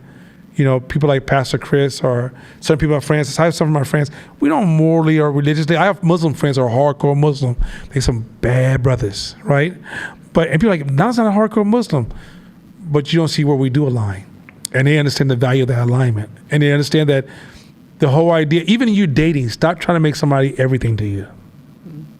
Find out what you love about them and roll. Just roll. But trying to be like, you're not perfect in every possible way. Guess what? You're going to be alone for a long time. Ain't nobody going to ever be perfect in every possible way, male or female. I know a lot of men right now who are 40 years of age, single as hell. I just can't find the perfect girl. It ain't none. Because guess what? Your idea of perfection keeps changing every day. The perfect you was last week, it don't even exist anymore. It's like, oh yeah, I want a girl 6 feet. Well, now she can be 5'2". I want her to cook. You know what though? At the end of the day, I want to be able to climb mountains and shoot guns. But at the end of the day, also I want to work on cars. But yes, I want her. Would you stop? She can't be everything to you. That's why it goes back to what I said. That's what I was talking about earlier. You have to be progressive. That was my only household rule. Everybody in my circle is progressive. They're all aggressive about moving forward. I don't have any people in my life that I see daily that's not progressive. If you're not progressive, you're on a timer. Dun, dun, dun. Ooh, has it been 6 minutes already? Ooh, time is just crazy. Anyway, I gotta go. So, with that being said, look, have a happy holidays. Be safe. Pray for all the indigenous people that got tricked by this game. Enjoy your family. Love your folks. Even if you don't celebrate this holiday, just go see your loved ones. You don't have to celebrate the holiday to go see your loved ones, but enjoy your loved ones. If you need a holiday to be thankful, that's a damn shame. Be thankful every day. Every time you forget, just remember, you're only on this earth for a short period of time, and you've been given the ability to be here at this time. Everything about this is a blessing. Every day you should be thankful that whatever your God is giving you an opportunity to be here, to breathe this air and participate in this journey in a galaxy that's so big that the world, if somebody said another galaxy, they can't even see you, right? But you're here to the point that your ego got you thinking that you're the size of a whole goddamn globe. So be thankful. Be thankful. Just be thankful. Be thankful, be thankful, be thankful. So don't use a holiday to make the excuse. Be higher than that.